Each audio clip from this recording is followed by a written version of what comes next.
Good morning, good morning, good morning. और मेरे यकीनियंस, क्या हाल चाल, कैसे हो सब लोग? बढ़िया। आवाज जा रही है? क्लियर है? बढ़िया। तो कैसी चल रही है आज मंडे, नया स्टार्ट, फ्रेश स्टार्ट करने वाले लोग? हाँ, कैसे चल रही है लाइफ? बढ़िया। हाँ, चाय पी रहा था मैं, इसीलिए लेट हो गया, चाय पी ली मैं। हाँ, तुम लोग क्लास लेट करवा देते हो, फिजिक्स के मास्टर लोग बहुत पढ़ाते हैं यार आजकल। हाँ, घनघोर पढ़ा रहे हैं। घनघोर फिजिक्स पढ़ रहे हो तुम लोग सुबह सुबह उठ के। हाँ, तुम लोग सुबह सुबह उठ के गुड मॉर्निंग से ज्यादा, हाँ, गुड मॉर्निंग से ज्यादा जीपी, हाँ गुड, हाँ घनघोर फिजिक्स पढ़ रहे हैं सर। ठीक है।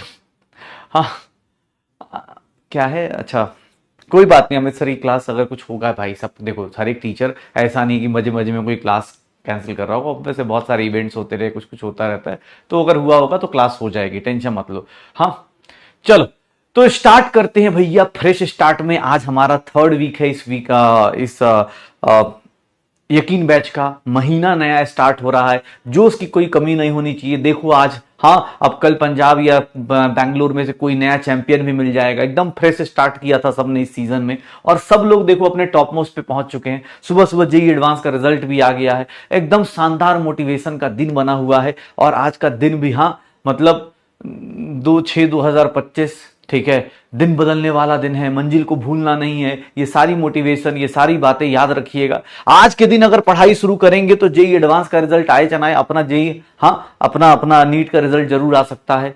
ठीक है, और क्या। और मतलब आज का दिन इतना सुंदर है कि भैया सोचो, कल रात को देख रहे हो, आज का दिन इतना इफेक्टिव था, मतलब मुहूर्त जो बोले, मतलब क्या बोलते हैं, अगर आज का मुहूर्त बहुत अच्छा है, क्योंकि आज ऐसी टीम को सेलेक्ट किया गया जो 15-20 साल में कभी नहीं जीती। ठीक है, तो बहुत अच्छा दिन है, बहुत अच्छा दिन है। ठीक है। अरे कोई भी जीते, हमें क्या फर्क पड़ रहा है, पंजाब जीते, बैंगलोर जीते, हैं तो सब इंडियन ही ना भाई। ठीक है। 2 जून की रोटी भी आज की डायलॉग होती है, 2 जून की रोटी बेटा, 2 जून है आज। ठीक है, तो 2 जून की रोटी जो होती है, ठीक है, यही कमाने के लिए लोग, हाँ, मम्मी पापा सब लोग इतनी डायलॉग बाजी करते। 2 जून की रोटी कमाने के लिए बस कुछ नहीं करना, अपने नाम के आगे डॉक्टर लगाना है, बस इतना ही काम करना है। तो बहुत सारी मोटिवेशन, बहुत सारे, हाँ, बहुत सारी मोटिवेशन, बहुत सारी चीजों को लेके हम चल रहे हैं, तो ध्यान रखिएगा भैया। 2 जून की रोटी, अगले 2 जून तक, अगले 2 जून तक, 2 जून 2026, ये जो 2 जून आए, इसमें अपने को डॉक्टर बन के, इस टाइम अभी जिसका सिलेक्शन हो रहा है, पता है कैसे बैठा हुआ है? जैसे आज ही मैं सुबह सुबह एक रिजल्ट, मतलब एक मेरी मतलब नोन में एक रिजल्ट आया जेई एडवांस का। ठीक है, तो उसको जानने का मतलब, मम्मी पापा से बात कर रहा हूँ उसके, तो बोल रहा है अरे सर, अब तो रिलैक्स ऐसे करके बैठेंगे सर, अब सारा मूवी देख जाएंगे सर।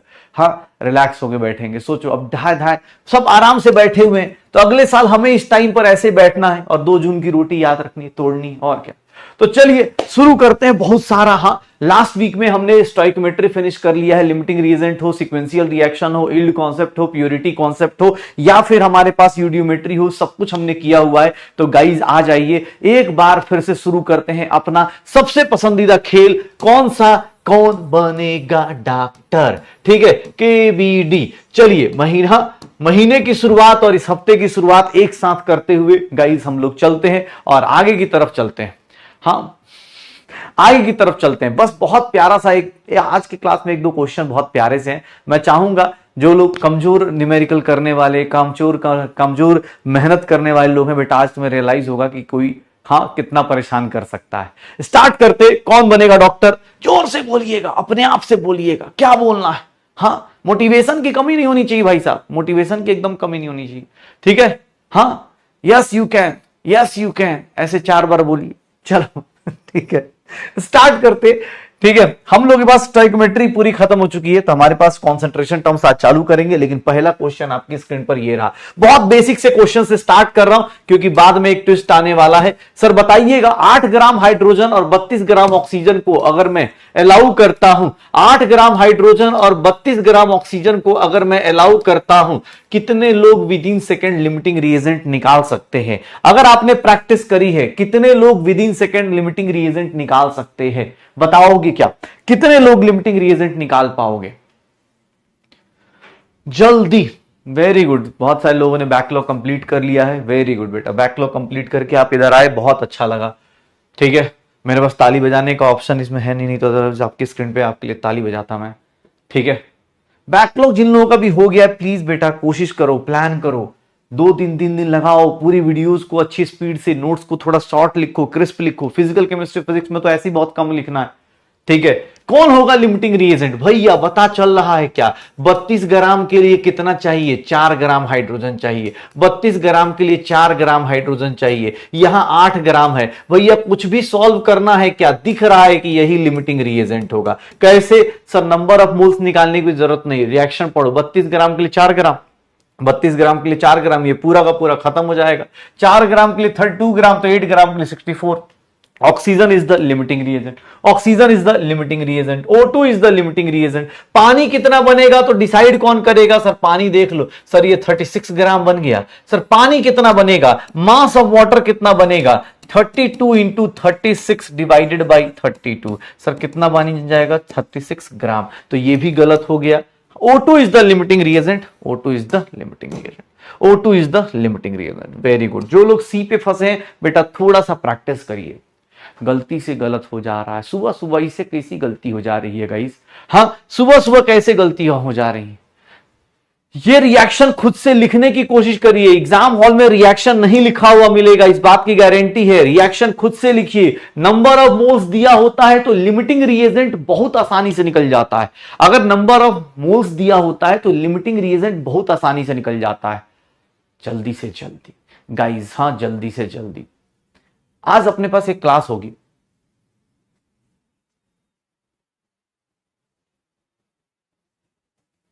एक बार आप बहुत अच्छा पढ़ाते हो।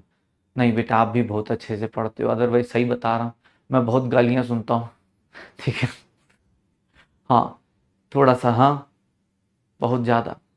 क्वेश्चन के लिए मैं पढ़ाता कम हूँ, क्वेश्चन ज़्यादा कराता हूँ, मेहनत ज़्यादा करवाना है कुछ बिलीव करता हूँ। मुझे ऐसा लगता है कि मेरा पार्ट कम है, मेरा पार्ट बहुत कम है तुम्हारी लाइफ में। तुम्हारी सक्सेस में 20 to 30% मैक्सिमम। ठीक है, बाकी तुम्हारी मेहनत है। मतलब तुम्हारा अपना जो पढ़ाने का, मेंटली स्ट्रांग होने का, DVP questions, physically mentally fight करने का, वो पार्ट ज़्यादा है। तो मैं मतलब तुम्हारी सफलता मुझे लगता है कि इसलिए मैं ज़्यादा उस पर नहीं जाता। मुझे लगता है सबसे ज़्यादा बच्चे का कंट्रीब्यूशन है, 70% उसका, और हाँ पेरेंट्स को मिला के। क्या होगा? कितना होगा?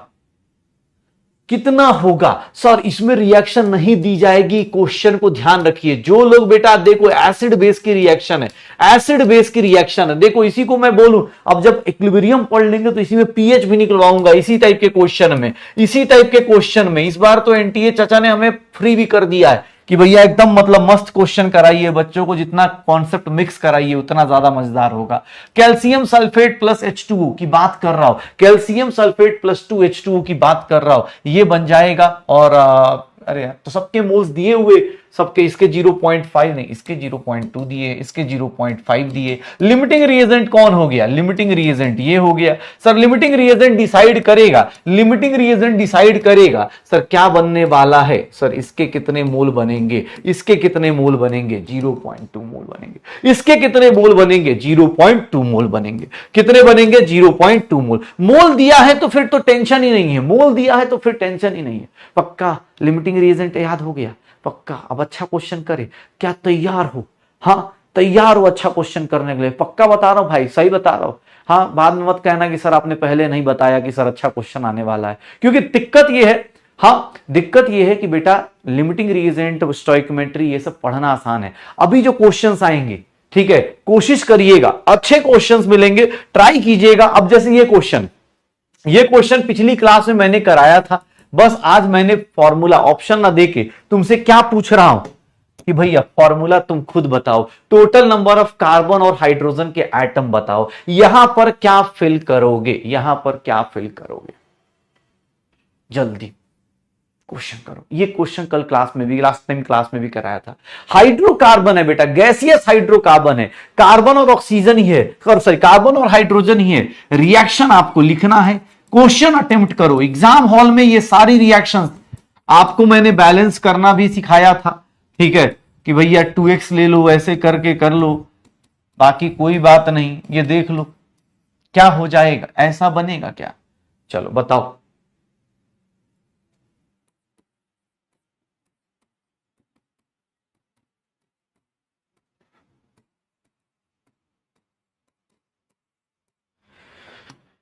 कितना हो जाएगा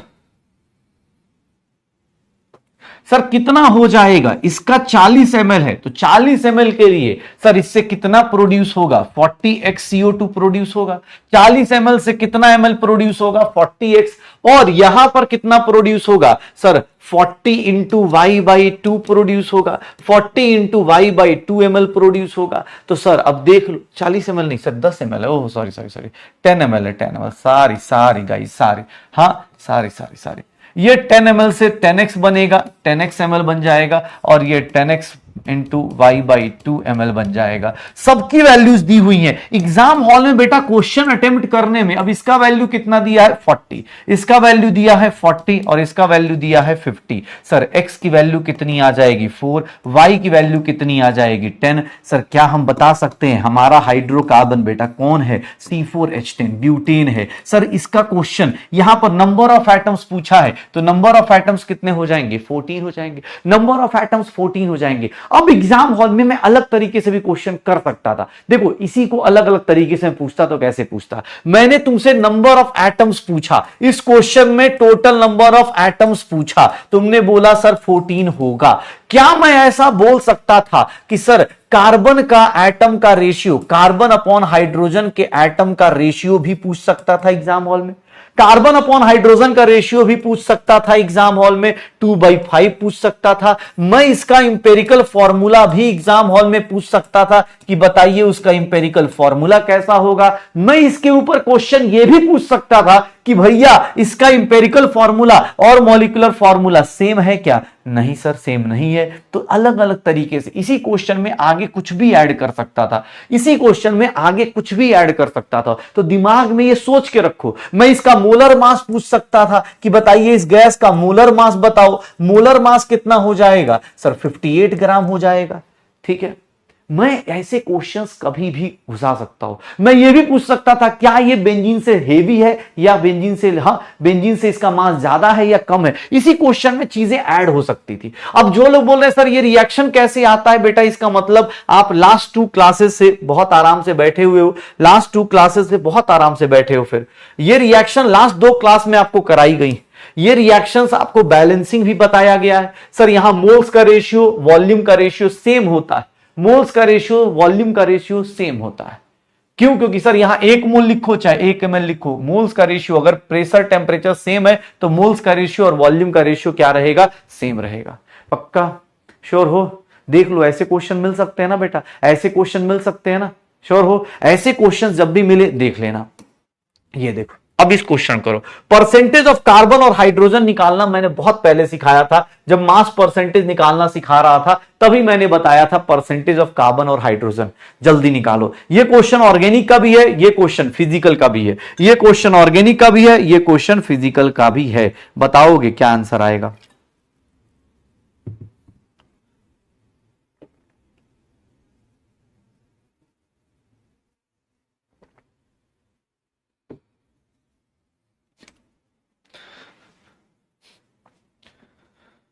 जल्दी बेटा। जो भी बच्चे अमित सर के पढ़ते हैं बेटा, आज उनकी क्लास कैंसिल है, तो यहां पर आके जरूर नहीं कि आप पढ़ना ही मतलब वो करना है, कमेंट ही करना। आप बेटर ब्रेक लो, आप पढ़ाई करो, अमित सर ने जो पढ़ाया उसको रिवाइज करो, क्वेश्चंस करो। ठीक है ना? ऐसा नहीं कि यहां पर कमेंट करने से मैं तुम्हारा जल्दी करा दूंगा कि हाँ भाई साहब, हाँ ऐसा नहीं होगा कि मैं मेरे बोल देने से सर क्लास ले लेंगे, ऐसा नहीं होता। ऑब्वियस कुछ प्रॉब्लम्स होंगे या कुछ चीजें होंगी, इसीलिए वो क्लास नहीं ले पाए, है ना।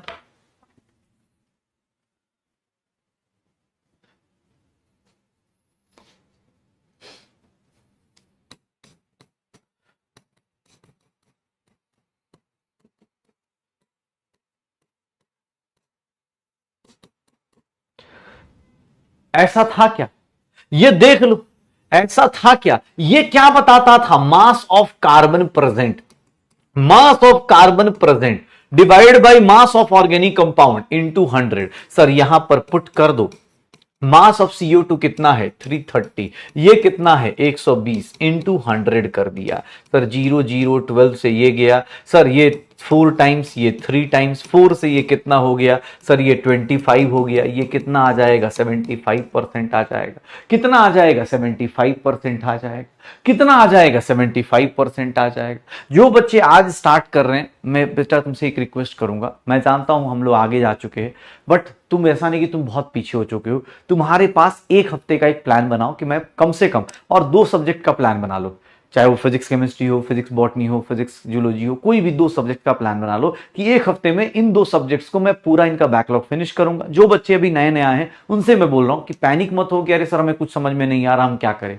आपके अगर 2 सब्जेक्ट्स प्लान बना के इस वीक में आप उनको अगले मंडे से उनको लाइव में घुस जाओ, फिर अगले वीक में उनके 2 सब्जेक्ट जो बचे उनका प्लान बनाओ कि यार ये मैं इनको जल्दी जल्दी करूंगा। जैसे मोस्टली मुझे लगता है कि बायो थोड़ी आसान लगती है हमें, तो हम फिजिक्स केमिस्ट्री को पहले फिनिश करें, फिजिक्स केमिस्ट्री के जल्दी जल्दी लेक्चर्स खत्म कर लें ताकि बायो को हम बाद में खटाखट खत्म कर सकते हैं। तो जो लोग आज स्टार्ट कर रहे हैं उनको, जो लोग आज स्टार्ट कर रहे हैं और आपको समझ में आ रहा है, तो आप इन क्वेश्चंस को नोट्स में मत लिखिएगा, जैसे ही चैप्टर एंड होगा सारे क्वेश्चंस मैं एक साथ दे दूंगा पीडीएफ के फॉर्मेट में, आप निकाल सकते हैं। परसेंटेज ऑफ कार्बन ऐसे निकल गया, यहीं से मेरा काम बन जाएगा, बाकी परसेंटेज में निकालने नहीं जाऊंगा। जिन लोगों का आंसर ये आया होगा बेटा, इसका मतलब आपको मैंने एक चीज बताई थी, जब भी क्वेश्चन करते रेस्पेक्टिवली की इज्जत करना, जब भी क्वेश्चन करते हैं रेस्पेक्टिवली की इज्जत कीजिएगा। अबे क्या हो गया, क्या हो गया भाई, वो लटक गया। जब भी क्वेश्चन करते, अब जैसे परसेंटेज ऑफ हाइड्रोजन निकालना है, हाइड्रोजन का परसेंटेज निकालने के लिए भी sir mass of H2O divided by mass of organic compound into 100, ये फॉर्मूला हमने डिराइव किया था sir. Percentage of hydrogen 2/18 into sir mass of H2O कितना है 270 अपॉन कितना हो गया ऑर्गेनिक कंपाउंड 120 इंटू 100 था, 0 से 0 चला गया सर, ये 9 2 हो गया, ये 9 3 हो गया, 2 से ये 2 चला गया, 3 से ये 4 चला गया, 4 से ये 25% आ जाएगा।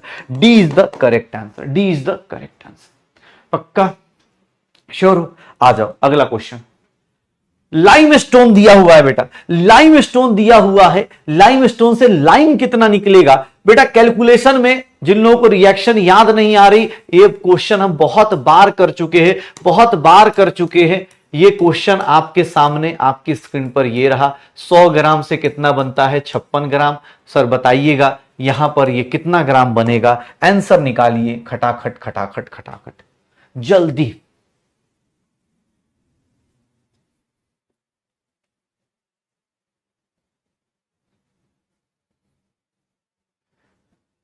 जल्दी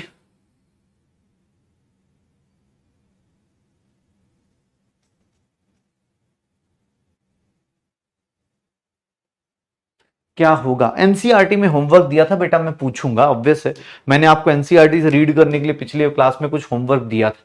यहां पर कितना ले लूं मैं, 200 केजी ले सकता हूं क्या, क्या 200 केजी लूंगा क्या? अगर 200 केजी लूंगा तो पाप लगेगा सर। हम क्या करेंगे, प्योर कैल्शियम कार्बोनेट लेंगे। कितना होगा sir 200 KG is not the pure sir, उसमें 95% प्योरिटी है, इसका मतलब कितना हो गया 190 केजी इज द, ये रिएक्शन में पार्टिसिपेट करेगा sir. Mass of calcium oxide, mass of calcium oxide कितना बन जाएगा सर, कैल्शियम ऑक्साइड का मास 190 इंटू 56 डिवाइडेड बाई 100 आ जाएगा, 0 से 0 चला गया। हाँ अब निकाल लो 19/6 क्या होता है यार, हाँ कितना हो गया यार, ऐसे कर लो 19 के टेबल से सही है कि बेटर है कि इसी को कर लेते हैं।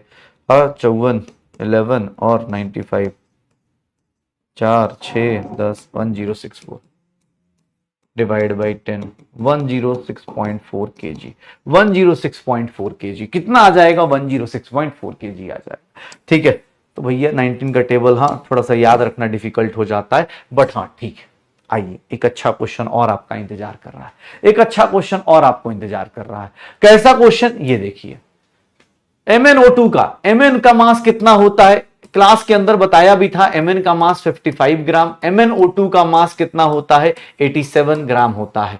सर ये देख लीजिएगा, बस इतना ही हिंट दूंगा। क्वेश्चन को सॉल्व कीजिए, रिएक्शन आपको दी हुई है, बस इस क्वेश्चन को सॉल्व कीजिए, रिएक्शन दी हुई है, प्योरिटी बतानी है, प्योरिटी बता दीजिए, प्योरिटी बतानी है, प्योरिटी बता दीजिए।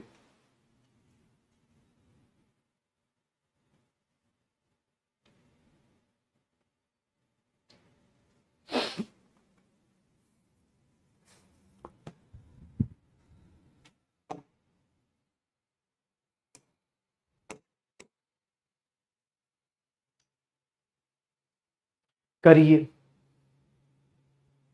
जल्दी।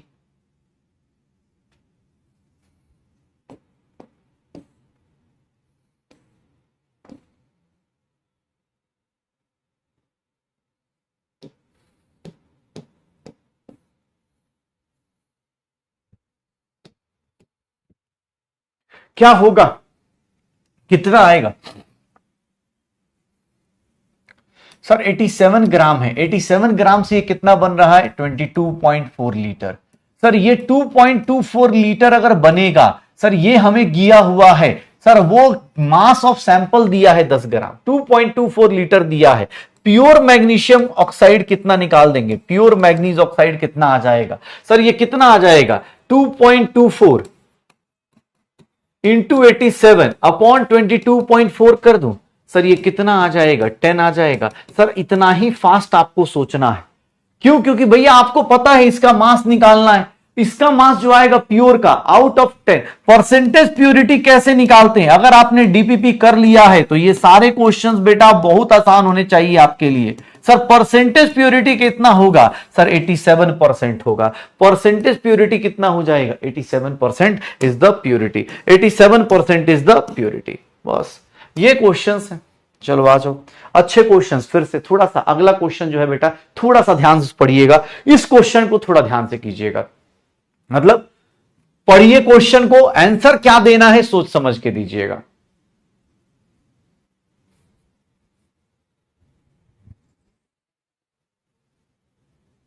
इसके बाद अभी जो क्वेश्चंस आ रहे थोड़े अच्छे क्वेश्चंस हैं, सोच समझ के आंसर दीजिएगा। कैलकुलेशन में टाइम लग रहा है बेटा, कैलकुलेशन थोड़ा सा देखो। इतने डीपीपी क्वेश्चंस क्यों दिए जाते हैं आपको? डीपीपी में इतने क्वेश्चंस इसीलिए दिए जाते हैं, एक कॉन्सेप्ट के इतने क्वेश्चंस कराने का एक ही लॉजिक होता है कि आप सीख लें। घर पे जब आप करें तो आप थोड़ी प्रैक्टिस ज्यादा करें, कैलकुलेशन ज्यादा करें। फिर भी अगर टाइम लग रहा है थोड़ा सा और प्रैक्टिस कीजिए, अगले 2-3 महीने के अंदर या तो आप पूरी की पूरी कैलकुलेशन के मास्टर हो जाएंगे फिजिकल केमिस्ट्री के, और नहीं तो भैया कोई दिक्कत नहीं, ज्ञान तो दे ही सकते हैं ना यार। ये देख हाइड्रोजन एक्सेस में है, ये टाइम इज इक्वल्स टू 0 पर इसका वैल्यू कितना ले लिया 56 लीटर ले लिया, इसका वैल्यू 0 है। कुछ टाइम के बाद हमें क्या बोला जा रहा है कि सर इसका 20 लीटर प्रोड्यूस हो गया, 20 लीटर प्रोड्यूस हो गया। अगर ये 20 लीटर प्रोड्यूस हो रहा है, 20 लीटर प्रोड्यूस हो रहा हाइड्रोजन एक्सेस में, तो हाइड्रोजन की कैलकुलेशन हमें करनी नहीं है। अब ये हाइड्रोजन तो एक्सेस में है तो इसकी टेंशन हमें है ही नहीं हाइड्रोजन की। ये पूछ रहा है कि 56 में से कितना रिएक्ट किया होगा, 56 में से कितना रिएक्ट किया होगा और कितना लीटर बचा होगा। सर ये अमोनिया गैस है, ये इधर नाइट्रोजन गैस है, हम हाइड्रोजन एक्सेस में लेके बैठे हैं। स्टोइकोमेट्री करने का एक और तरीका आपसे पूछा गया है, कैसे? सर यहां पर 20 लीटर अगर अमोनिया प्रोड्यूस हो रहा है तो उसके लिए बता सकते हो sir volume of nitrogen required कितना हो जाएगा 20 लीटर के लिए। सर 20 लीटर के लिए कितना होगा, हम क्या वॉल्यूम ऑफ नाइट्रोजन निकाल सकते हैं? 2.24 लीटर्स के लिए कितना होगा 22.4, 2 इंटू 2 22.4 लीटर्स के लिए 22.4, तो 20 लीटर के लिए कितना होगा? ऐसे तो मुझे दिख रहा है कि आधा चाहिए होगा, लेकिन तब भी भाई साहब मैं ऐसे कर लेता हूं। ये देख लो वॉल्यूम ऑफ नाइट्रोजन कितना रिएक्ट किया होगा। सर वॉल्यूम ऑफ नाइट्रोजन कितना रिएक्ट किया होगा 10 लीटर रिएक्ट किया होगा, 10 लीटर रिएक्ट किया होगा और कितना बच गया होगा 46 लीटर्स ऑफ नाइट्रोजन अनरिएक्टेड रह गया होगा, अनरिएक्टेड रह गया होगा। अनरिएक्टेड रह गया होगा। 46 लीटर्स ऑफ नाइट्रोजन जो अनरिएक्टेड रह गया है। अब देखो इसी क्वेश्चन में एक और क्वेश्चन ऐड किया जा सकता है जो कि एग्जाम हॉल में बहुत तेजी से लोग गलत करते हैं। मैं पूछूं आफ्टर रिएक्शन, इतना तो नहीं लिखेगा इंग्लिश में लेकिन हां बोलेगा sir volume of, total volume of gases, total volume of gaseous mixture. अगर मैं ऐसा पूछ दूं after reaction total volume of gaseous mixture कितना हो जाएगा, हाइड्रोजन एक्सेस में उसको नहीं काउंट करना, एक्सक्लूडिंग हाइड्रोजन बोल देता हूं, बताओगे। अब जल्दी जल्दी में कितना करोगे सर, एक्सक्लूडिंग हाइड्रोजन क्योंकि वो एक्सेस में है, कितना हो जाएगा सर ये देख लेना। इसी में एक चीज और ऐड कर दी जाएगी, कितना आ जाएगा सर, ऐसा भी क्वेश्चन आ सकता है 66 लीटर्स। कौन सा आ सकता है 66 लीटर्स। वो ये भी पूछ सकता है कि आफ्टर रिएक्शन बताओगे सर यहां पर रिएक्शन और ये दोनों ऐड कर दो, ये दोनों ऐड कर दो सर। इसके ऊपर जैसे आप आगे पढ़ेंगे आपको पता चल जाएगा कि भैया एक क्वेश्चन होता है नाइट्रोजन प्लस अमोनिया एक दूसरे से रिएक्ट नहीं करते, इनके ऊपर क्या लग सकता है, Dalton's law of partial pressure. अभी जब हम सॉल्यूशन में जाएंगे तो वहां पढ़ेंगे Dalton's law of partial pressure. तो ये भी पूछा जा सकता है कि भैया किसका वेपर ज्यादा बनेगा, किसका वेपर कम बनेगा, ये सब छोटी छोटी बातें पूछी जा सकती है। पक्का डन।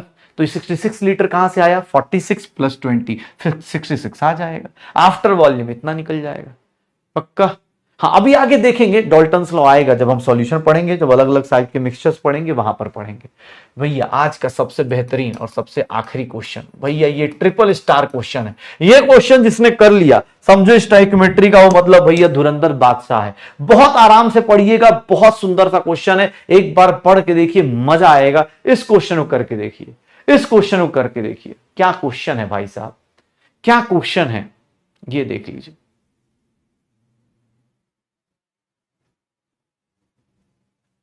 इस क्वेश्चन को करके देखिए क्या शानदार क्वेश्चन मिलने वाले हैं। 5 मोल्स ऑफ ए है, 6 मोल्स ऑफ जेड है, इनको अगर हम मिक्स करते हैं विद सफिशिएंट अमाउंट ऑफ सी, सी की मतलब टेंशन नहीं लेने, जब सफिशिएंट अमाउंट बोल दिया मतलब सी की टेंशन मत लीजिए, to finally produce F, then find the maximum moles of F that can be produced assuming that, सबसे important light, um assuming that कि सर जो भी प्रोडक्ट बनेगा कैन ऑल्सो बी रीयूज्ड। भैया सबसे शानदार question, one of the best question, ध्यान रखिएगा, one of the best question रखिएगा sir, one of the best questions में से एक है। स्टोइकियोमेट्री का जैसे लास्ट क्लास में एक क्वेश्चन कराया था, यहां पर देखिए पहली बार जब रिएक्शन होगी, पहला केस क्या है, पहला केस क्या है सर, देखिएगा केस 1 लेता हूं। केस 1 क्या है ये देखिएगा, कितना सुंदर था। केस 1 ये है कि सर पहली रिएक्शन स्टार्ट होगी, a + 2z गिव्स क्या हो जाएगा b। सर इसका कितना मोल दिया है 5 मोल, इसका कितना मोल दिया है 6 मोल। ध्यान से देखिएगा सर, एक बात बताओ लिमिटिंग रिएजेंट कौन है, 5 divide by 1 5, 6 divide by 2, limiting reagent कौन है सर, ये LR है। टाइम इज इक्वल्स टू 0 पर ये है, time is equals to t पे क्या हो जाएगा सर, ये कितना हो जाएगा, 6 में से 6 0 हो गया सर, ये कितना हो गया सर, ये 2 मोल्स के लिए 1 मोल, तो 6 मोल के लिए सर 5 में से 3 चला गया, ये 2 मोल ए रह जाएगा, ये 0 हो गया। और बी के कितने मोल्स बनेंगे, 6, 2 मोल से 1 मोल, तो 6 मोल से कितना बनेगा, बी के कितने मोल्स बन जाएंगे, तो बी के मोल्स देख लो, बी के मोल्स बनेंगे 6 मोल से 3 मोल बन जाएंगे सर, ये बन गया। अब देखो सर बी रिएक्शन कर रहा है with sufficient amount of C, B reaction कर रहा है with sufficient amount of C, Z plus F बना रहा है। तो बताओ टाइम इज इक्वल्स टू, मतलब इसके कैसे बताएं, तो 3 मोल है सर, ये तो सफिशिएंट है, इसको छोड़ दो। इसके कितने मोल बनेंगे, अभी शुरुआत में कुछ टाइम बाद 3 में से 3 0 हो जाएगा, इसके कितने बन जाएंगे 3 मोल, और इसके कितने बन जाएंगे 3 मोल।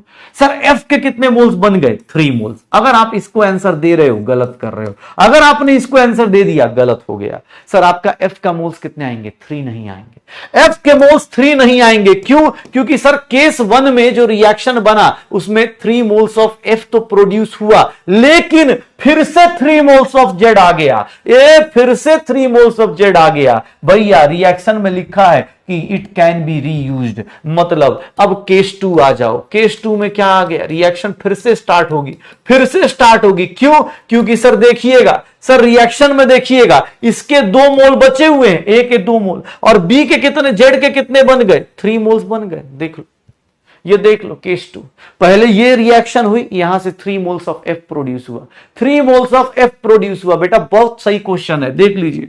आपने अगर इसको आंसर टिक मार दिया, गलत कर गए सर। सेकंड स्टेप में फिर से जेड आ गया, मतलब फिर से रिएक्शन स्टार्ट होगी। ये रिएक्शन अभी यहां एंड हुई, फिर से ये जेड अगली रिएक्शन स्टार्ट कर देगा, क्योंकि आप बोल रहे हैं it can be reused, it can be reused, मतलब जेड को और ए बचा हुआ है, कितना बचा है 2 मोल सर, 2 मोल ए। अब बताओ फिर से लिमिटिंग रिएजेंट कौन होगा, फिर से लिमिटिंग रिएजेंट कौन होगा, फिर से कौन लिमिटिंग रिएजेंट हो गया सर, लिमिटिंग रिएजेंट ये हो गया सर। ये 2 मोल से 1 मोल बन रहा है, तो सर यहां पर कितने मोल्स बन जाएंगे, बी के कितने मोल बन जाएंगे।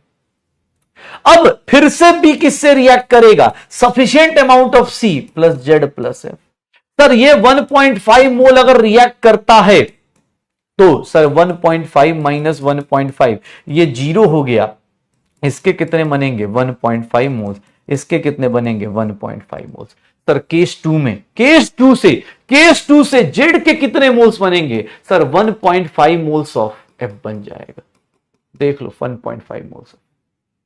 टोटल एफ कितना हो गया सर, अगर आप ये आंसर सोच रहे हो फिर भी आप गलत कर रहे हो, फिर से आपने गलत कर दिया, फिर से आपने गलत कर दिया। ये देख लो सीक्वेंशियल रिएक्शन है और उसमें लिमिटिंग रिएजेंट, उसमें फिर से ये रिएक्शन हुआ, फिर से ये बना सर, रीयूज कर दिया, फिर से यहां आ गए। क्यों, क्योंकि सर अब एक बात बताओ, तुमने ये काउंट करना ही भूल गए। एक बात बताना, अगर ये 3 के 3 मोल 0 हो जाए, 3 में से 3 0 हो जाए, ये तो 1.5 मोल बन गया, लेकिन इसका कितना जाएगा सर। एक बात बताओ, तुम्हें यही मिस्टेक करने वाले, ये 3 के 3 मोल चला गया, 2 मोल से कितना जाता है 1 मोल, 3 मोल से कितना जाएगा सर, अभी भी 0.5 मोल ए बचा हुआ है, 0.5 मोल ए अभी भी बचा हुआ है। रिएक्शन में देखोगे तो यहां पर 0.5 मोल अभी भी ए बचा हुआ है, मतलब अभी फिर से रिएक्शन स्टार्ट होगी। ये इसीलिए इंपॉर्टेंट, ये रिएक्शन इसीलिए इंपॉर्टेंट है भैया, बार बार रिएक्शन स्टार्ट होगी, देख रहे हो। हाँ टाइम क्यों लिया, अरे शुरुआत कर रहे हैं भाई, रिएक्शन टाइम मत ले यार तू भाई, अगर इस टाइप में टाइम मत ले, समझाने के लिए लिया कि लिमिटिंग रिएजेंट है, कुछ देर में खत्म हो जाएगा। 6 मोल इसका गया तो इसका कितना मोल जाएगा, 2 मोल के लिए 1 मोल, तो 6 मोल से कितना 3 मोल, तो ये बच गया ना 2 मोल ऑफ ए अनरिएक्टेड बचेगा सर, ये तो खाली बचा ना सर। फिर ये 3 मोल ये आया, 3 मोल इससे रिएक्ट करा, सी बहुत ज्यादा है कोई दिक्कत नहीं, 3 मोल रिएक्ट करेगा, जेड के कितने मोल्स बनेंगे 3, एफ के कितने बनेंगे 3। आपने सर एफ के मोल्स काउंट कर लिए 3, आंसर ये टिक मार दिया गलत, यहां पर ये गलत हो जाएगा, आंसर ये टिक मार दिया ये गलत, ठीक है आंसर ये टिक। भैया पढ़ लो, रिपीट लिखने से कुछ होगा नहीं, सच बता रहा हूं, उल्टा मेरा मूड खराब हो, अगली बार से क्वेश्चन गायब हो जाएंगे। तो पढ़ लो चुपचाप ना, क्लास में फोकस करो, इधर फोकस करो, दिक्कत हो जाएगा, ठीक है। अच्छा क्वेश्चन है भाई, यही सब क्वेश्चन डिसाइड करेगा, अगले साल रोने वाले रोएंगे भी तो सही ना कि बहुत डिफिकल्ट पेपर था भाई, यही सब क्वेश्चन। ये देख 2 मोल ए बचा, जेड के 3 मोल बच गए, मतलब रिएक्शन फिर से क्या हो गई, स्टार्ट हो गई, फिर से रिएक्शन स्टार्ट हो गई। क्यों, क्योंकि पहले रिएक्शन के लिए सर आपने बोला है प्रोडक्ट कैन बी रीयूज, देख जेड 3 मोल बना, 3 मोल और 2 मोल बना दिया, फिर से रिएक्शन स्टार्ट हो गई। सर इसका लिमिटिंग रिएजेंट निकालो, लिमिटिंग रिएजेंट निकालो सर, लिमिटिंग रिएजेंट ये हो गया, 3 में से 3 खत्म हो गया सर, इसमें से 1.5 जाएगा, ये कितना बनेगा 1.5। बेटा ये कितना बच गया 0.5 मोल्स ए का बच गया, फिर से रिएक्शन में 0.5 मोल्स बच गया सर। जेड के कितने मोल्स बन गए सर, जेड के 1.5 मोल्स बन गए सर, जेड के यहां पे 1.5 मोल्स बन गए, 1.5 मोल्स, टोटल एफ कितना बना है 1.5। सर एक बात बताओ, यहां पर लिमिटिंग रिएजेंट कैसे डिसाइड करूं, यहां लिमिटिंग रिएजेंट कैसे डिसाइड करूं सर, ये लिमिटिंग रिएजेंट हो जाएगा, अब की बार ए लिमिटिंग रिएजेंट होगा, और ए लिमिटिंग रिएजेंट होगा, ये कितना बनेगा सर, इसके कितने बनेंगे 0.5 मोल्स, ए डिसाइड करेगा। ये पूरा का पूरा खत्म हो गया, 0.5 का 0.5, ये कितना होगा 1.5 माइनस 1, 0.5 मोल बी बच जाएगा, और सॉरी 0.5 मोल्स ऑफ जेड बच जाएगा, ठीक है। ए पूरा का पूरा खत्म हो गया, ए पूरा का पूरा खत्म हो गया, और अब देखो बी कितना है, ये देख लो, B plus C gives Z plus F. Sir ये 0.5 मोल है सर, ये 0 0 0.5 में से पूरा का पूरा खत्म कर दो, ये 0 हो गया, ये 0.5 हो गया, ये 0.5 हो गया। सर ये देख लीजिए यहां पर केस 3 में F कितना बन रहा है, 0.5 मोल ऑफ F। कितना बन गया, 0.5 मोल ऑफ F। तो टोटल देखोगे तो करेक्ट आंसर कितना आएगा, 5 मोल्स आएगा। टोटल देखोगे करेक्ट आंसर कितना आएगा, 5 आंसर आएगा। कितना आएगा, 5 इज द करेक्ट आंसर। कैसे सर, ये देखो। अच्छा कोई बोले सर फिर से रिएक्शन स्टार्ट हो सकती है, स्टार्ट करने के लिए हो सकती थी। 0.5 मोल्स जेड बचा हुआ है, ये 0.5 यहां पर 1 मोल ऑफ जेड है, लेकिन ए के मोल्स क्या हो गए हैं, खत्म हो गए हैं। ए के मोल्स खत्म हो गए हैं, मतलब रिएक्शन दोबारा स्टार्ट नहीं कर सकते, बिकॉज ए के मोल्स खत्म हो चुके हैं। ए खत्म हो चुका है, यहां ए बचा था, इसीलिए रिएक्शन स्टार्ट हो रही थी। पहले केस में ए बचा था और ये जेड मिलकर रिएक्शन स्टार्ट कर गए। पहले दूसरे केस में ए बचा था और ये जेड मिलकर रिएक्शन स्टार्ट कर गए। सर तीसरे केस में दोबारा रिएक्शन स्टार्ट नहीं होगी, ये रिएक्शन 3 बार रिपीट होगी और टोटल एफ के कितने मोल्स बचेंगे, 5 मोल्स ऑफ एफ बचेगा, 5 मोल्स ऑफ एफ बनेगा। अगर तुमसे कोई पूछ दे तो जेड कितना अनरिएक्टेड रह जाएगा, सर जेड कितना बचेगा, Z in the mixture, Z के मोल्स बताओ कितना मिक्सचर में बच जाएगा, जेड कितना होगा, सर जेड कितना होगा ये बताओ, जेड कितना होगा, जेड कितना बचेगा। सर जेड के मोल्स कहां कहां हैं, ये है लास्ट में, यही है ना, तो सर जेड कितना होगा, 1 मोल होगा। जेड कितना होगा, 1 मोल होगा। जेड कितना बनेगा, 1 मोल बनेगा। बी कोई पूछे तो बी भैया हर एक रिएक्शन में, सर बी कोई पूछे बी कितना होगा, बी इन द मिक्सचर कितना होगा, बी इन द मिक्सचर कितना हो जाएगा, सर 0। बी पूछे चाहे ए पूछे 0 हो गया। सर एफ का मोल्स पता चल गया, कितने हो जाएंगे, 5 मोल्स। ये रिएक्शन बनता है बेटा। हो सकता है एग्जाम में जेड भी पूछ दे, हो सकता है एग्जाम में जेड भी पूछ दे, हो सकता है ए और बी पूछ दे। सर दोनों के लिए आंसर तैयार रखिएगा, बी हमेशा रिएक्ट करके 0 हो जाएगा, पक्का। तो ये क्वेश्चन है, इसको बोलते हैं बेटा लेजेंडरी क्वेश्चन। यही क्वेश्चन आएंगे तो यहां पर ऑब्वियस है बेटा, यहां पर डिसाइड करा जाएगा रैंक किसका कितना है और सिलेक्शन किसका कितना है। ऑब्वियस है भाई, 3 बार क्वेश्चन होंगे, 3 बार होंगे। अब हर एक बार ये रिएक्शन अलग अलग करके, यहां बच गया ये और ये मिलके रिएक्शन फिर से स्टार्ट कर दिए, ये और ये मिलके फिर से रिएक्शन स्टार्ट कर दिए, ए और जेड मिलके फिर से रिएक्शन स्टार्ट हो गई। अगली बार सिर्फ जेड बचा, ए है नहीं, इसीलिए रिएक्शन अगली बार में नहीं गई। इसी को बोलते हैं बेटा सीक्वेंशियल रिएक्शन का सीक्वेंशियल रिएक्शन। इस तरह के क्वेश्चंस आएंगे भाई साहब, ऐसे क्वेश्चंस आएंगे, हाँ ऐसे क्वेश्चंस आएंगे, पक्का। चलिए हो गया बेटा। अरे कुछ नहीं, अरे ये सब फालतू का क्वेश्चन है यार, सच बता रहा हूं, ये सब जरा जरूरत नहीं होती है। 1 2 3 4 5 6 7 8 क्वेश्चंस लेके आया था मैं। 8 क्वेश्चंस आपको कराए गए हैं आज, ठीक है। 8 क्वेश्चंस हमने करे हैं, जिसमें से 2-3 अपने पास अच्छे क्वेश्चंस हैं। 2 जून को हमने 8 क्वेश्चंस करे हैं, जिसके जितने सही हो रहे हैं बता सकते हो, बाकी टेंशन मत लेना। ये सब क्वेश्चन नहीं हुआ तो कोई बहुत बड़ा बात नहीं होता यार। देखो भाई सीधी सी बात है, बुरा लगे चाहे अच्छा लगे, हमें भी तो कमाना हर एक साल ना भाई, ठीक है। तो भाई हाँ क्या करना है, एक बार और पेपर तो हमेशा होना है बेटा, रिपीट कर लेंगे, एक बार और कर लेंगे। चलो स्टार्ट करते हैं। जिनको बुरा लगे बुरा लग जाने दो, ठीक है। जो बोल रहा है कि सब बुरा लग रहा है तो बुरा लगना चाहिए बेटा। अगर आप अभी तक ये चीज नहीं समझ पा रहे हैं कि हाँ भाई क्या होता है, कैसे हो रहा है, तो बेटा इसका मतलब आप बहुत हाई लेवल पढ़ाई कर रहे हैं, बहुत प्रैक्टिस कर रहे हैं। उस प्रैक्टिस को कंटिन्यू रखिए, हमें उम्मीद है आप या तो टीचर बदल लेंगे या फिर हाँ। चलो लास्ट वाला क्वेश्चन ऑब्वियस है भाई, मजेदार था। अब पढ़ने वालों तुम देख लेना भी, कहीं बता रहा हूं मैं। हाँ रिपीट कितनी बार करने पे, रिपीट करने पे तुम्हें समझ में आ सकता है भाई। इसको, इस क्वेश्चन को कितनी बार रिपीट करेंगे तो तुम्हें समझ में आएगा। तुम्हारा दिमाग खुला होगा तब तो ना बेटा, घुटनों पे जोर दोगे तब समझ में आएगा कि रिपीट कैसे हो रहा है ये क्वेश्चन, ये रिपीट कैसे हो रहा है। सर ए बच रहा है इसीलिए रिपीट हो रहा है, उस वाले केस में ए खत्म हो गया इसीलिए रिपीट नहीं हुआ। अब सर फिर अरे भैया पहले ये केस होगा, यहाँ एफ कुछ प्रोड्यूस हुआ, फिर वो केस होगा, फिर वो केस होगा, ये ठीक है। अरे ये तो मैं ऐसे ही थोड़ा सा, हाँ कट ऑफ कितना होना चाहिए इस क्वेश्चन में, 1 मिनट, 1 2 3 4 5 6 7 इस क्लास में कम, ये आपका कट ऑफ है। 6 क्वेश्चंस, 2 ही क्वेश्चंस थे जो अच्छे थे। 6 question is the cut off, 6 question is the cut off. अगर 6 से आपके कम सही हो रहे हैं मतलब आप थोड़ा सा कहीं ना कहीं डीबीपी की प्रैक्टिस नहीं हुई है, क्वेश्चंस की प्रैक्टिस नहीं हुई है, इसीलिए आपको दिक्कत आ रही है। चलिए आइए बहुत इजी सी चीज की शुरुआत करते हैं और बहुत शानदार चीजों की शुरुआत करते, ठीक है, बहुत शानदार चीजों की शुरुआत करते। Concentration terms. कॉन्सेंट्रेशन टर्म्स क्या होता है? ठीक है। कॉन्सेंट्रेशन टर्म्स क्या होता है? डीपी पीक सॉल्यूशन यार दे दूंगा भाई यार, थोड़ा सा मेरी, मैं ये तो नहीं बोलूंगा आज दूंगा, मैं थर्सडे वेडनेसडे को अपना चैप्टर खत्म होगा, थर्सडे को कोशिश करूंगा कि कम से कम 4-5 डीपी का सॉल्यूशन दे दूं थर्सडे को। आज मेरा लक्ष्य अर्जुना दोनों है शाम को, इसलिए थोड़ा टाइम की प्रॉब्लम है, तो मैं थर्सडे को दे दूंगा 4-5 डीपी, थर्सडे फ्राइडे। इस वीक में तुम्हारा डीपी का प्रॉमिस है, इस वीक में मेरा डीपी का जो बैकलॉग होगा मैं खत्म कर दूंगा, यकीन 2.0 में जो मेरा डीपी का बैकलॉग होगा इस वीक में फिनिश कर दूंगा। थर्सडे फ्राइडे सैटरडे तक सारे डीपी का सॉल्यूशन मैं खुद दे दूंगा, ठीक है। ओके स्टार्ट करें, पक्का।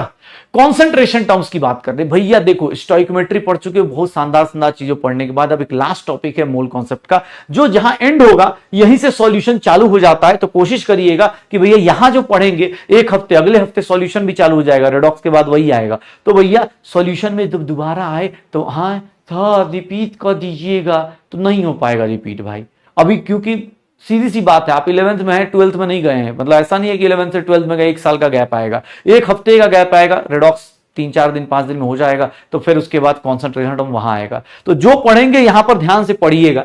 हाँ तो कितना भी कह लो उधर जाके तो हम आपको परेशान तो करेंगे ही। सबसे पहले कॉन्सेंट्रेशन टर्म्स से बात करते हैं। कॉन्सेंट्रेशन टर्म्स पढ़ने से पहले हमारे सिलेबस में एक सॉल्यूशन होता है जिसका नाम होता है बाइनरी सॉल्यूशन। बाइनरी सॉल्यूशन क्या है भाई साहब? बाइनरी सॉल्यूशन किसको बोलते हैं? बाइनरी सॉल्यूशन किसको बोलते हैं? जिसके अंदर 2 कंपोनेंट प्रेजेंट होते हैं। 2 कंपोनेंट्स अगर हैं आपके सॉल्यूशन में, 2 कंपोनेंट्स अगर प्रेजेंट हैं सॉल्यूशन के, तो भैया याद रखिएगा 2 components of solution they are known as, अगर 2 कंपोनेंट है सॉल्यूशन में तो भैया उसको क्या बोलते हैं? बाइनरी सॉल्यूशन बोलते हैं। अगर टर्नरी बोलता तो टर्नरी में 3 सॉल्यूशन, 3 कंपोनेंट हो जाते। टर्नरी सॉल्यूशन होता तो वहां पे 3 कंपोजिशन हो जाते। टर्नरी सॉल्यूशन होता तो वहां 3 कंपोनेंट होते, ठीक है। अगर क्वाटर्नरी सॉल्यूशन बोलते, सॉल्यूशन का मतलब पता है ना अपने को, ऐसा तो नहीं सॉल्यूशन सर एक बात, हाँ सॉल्यूशन मतलब सर आप किसी को मिक्स कर रहे हैं, सॉल्यूशन का मतलब बता देता हूं भाई। Solution that means homogeneous mixture. Solution क्या होता है बेटा? होमोजीनियस मिक्सचर होता है। सॉल्यूशन को हम लोग बोलते हैं होमोजीनियस मिक्सचर, मिक्सचर ऑफ 2 और मोर कंपोनेंट्स।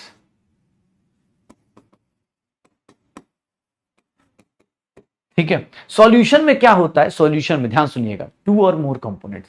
यहां पर जैसे बाइनरी हो गया 2 कंपोनेंट है, टर्नरी में 3 है, 4 है। बाइनरी ही हमारे सिलेबस में है, इसीलिए हम बाइनरी सॉल्यूशन को ही ट्रीट करेंगे। ये हमारे सिलेबस में होता है, इसीलिए हम इसको पढ़ने वाले हैं। ये हमारे सिलेबस में होता है, इसीलिए हम इसको पढ़ने वाले हैं। ध्यान सुनना, हाँ इसको हम लोग पढ़ने वाले हैं। बाइनरी सॉल्यूशन ध्यान रखिएगा, 2 कंपोनेंट होता है, टर्नरी में 3 होता है, क्वाटर्नरी। बाइनरी सॉल्यूशन में जो 2 कंपोनेंट होते हैं बेटा ध्यान सुनिएगा, बाइनरी सॉल्यूशन में जो 2 कंपोनेंट होते हैं, सर बाइनरी सॉल्यूशन में जो 2 कंपोनेंट होते हैं, एक को हम बोलते हैं सॉल्वेंट और दूसरा कहलाता है, एक को बोलते हैं सॉल्वेंट और दूसरा कहलाता है सॉल्यूट। सॉल्वेंट को मैं नहीं, एनसीईआरटी सॉल्वेंट को 1 से रिलेट करता है। सॉल्वेंट को कैसे रिप्रेजेंट करता है? 1 से, और एनसीईआरटी सॉल्यूट को किससे रिप्रेजेंट करता है? 2 से। एनसीईआरटी आप जब देखेंगे तो वहां पर सॉल्वेंट को किससे रिप्रेजेंट करेगा? 1 से, क्योंकि ऑब्वियस से पहले सॉल्वेंट होता है, उसके अंदर सॉल्यूट डालते हैं। सॉल्वेंट किसको बोलते हैं? सॉल्वेंट का बेसिक डेफिनेशन ये होता है कि ये क्या करता है, यही डिसाइड करता है, decides the physical state of solution, decide the physical state of solution. Obvious है फिजिकल स्टेट यही डिसाइड करता है, सॉल्वेंट ही डिसाइड करता है फिजिकल स्टेट ऑफ सॉल्यूशन। मतलब ध्यान सुना, सॉल्वेंट डिसाइड करता है फिजिकल स्टेट ऑफ सॉल्यूशन, कि भैया सॉल्वेंट ऑब्वियस है। इसी से हम फिर से एक वर्ड यूज कर लेते हैं कि जो प्रेजेंट हो, किसमें? Present in large quantity, present in large quantity. Sir present in large quantity. और सॉल्यूट क्या है? तो सर ये क्या होता है? Present in less quantity.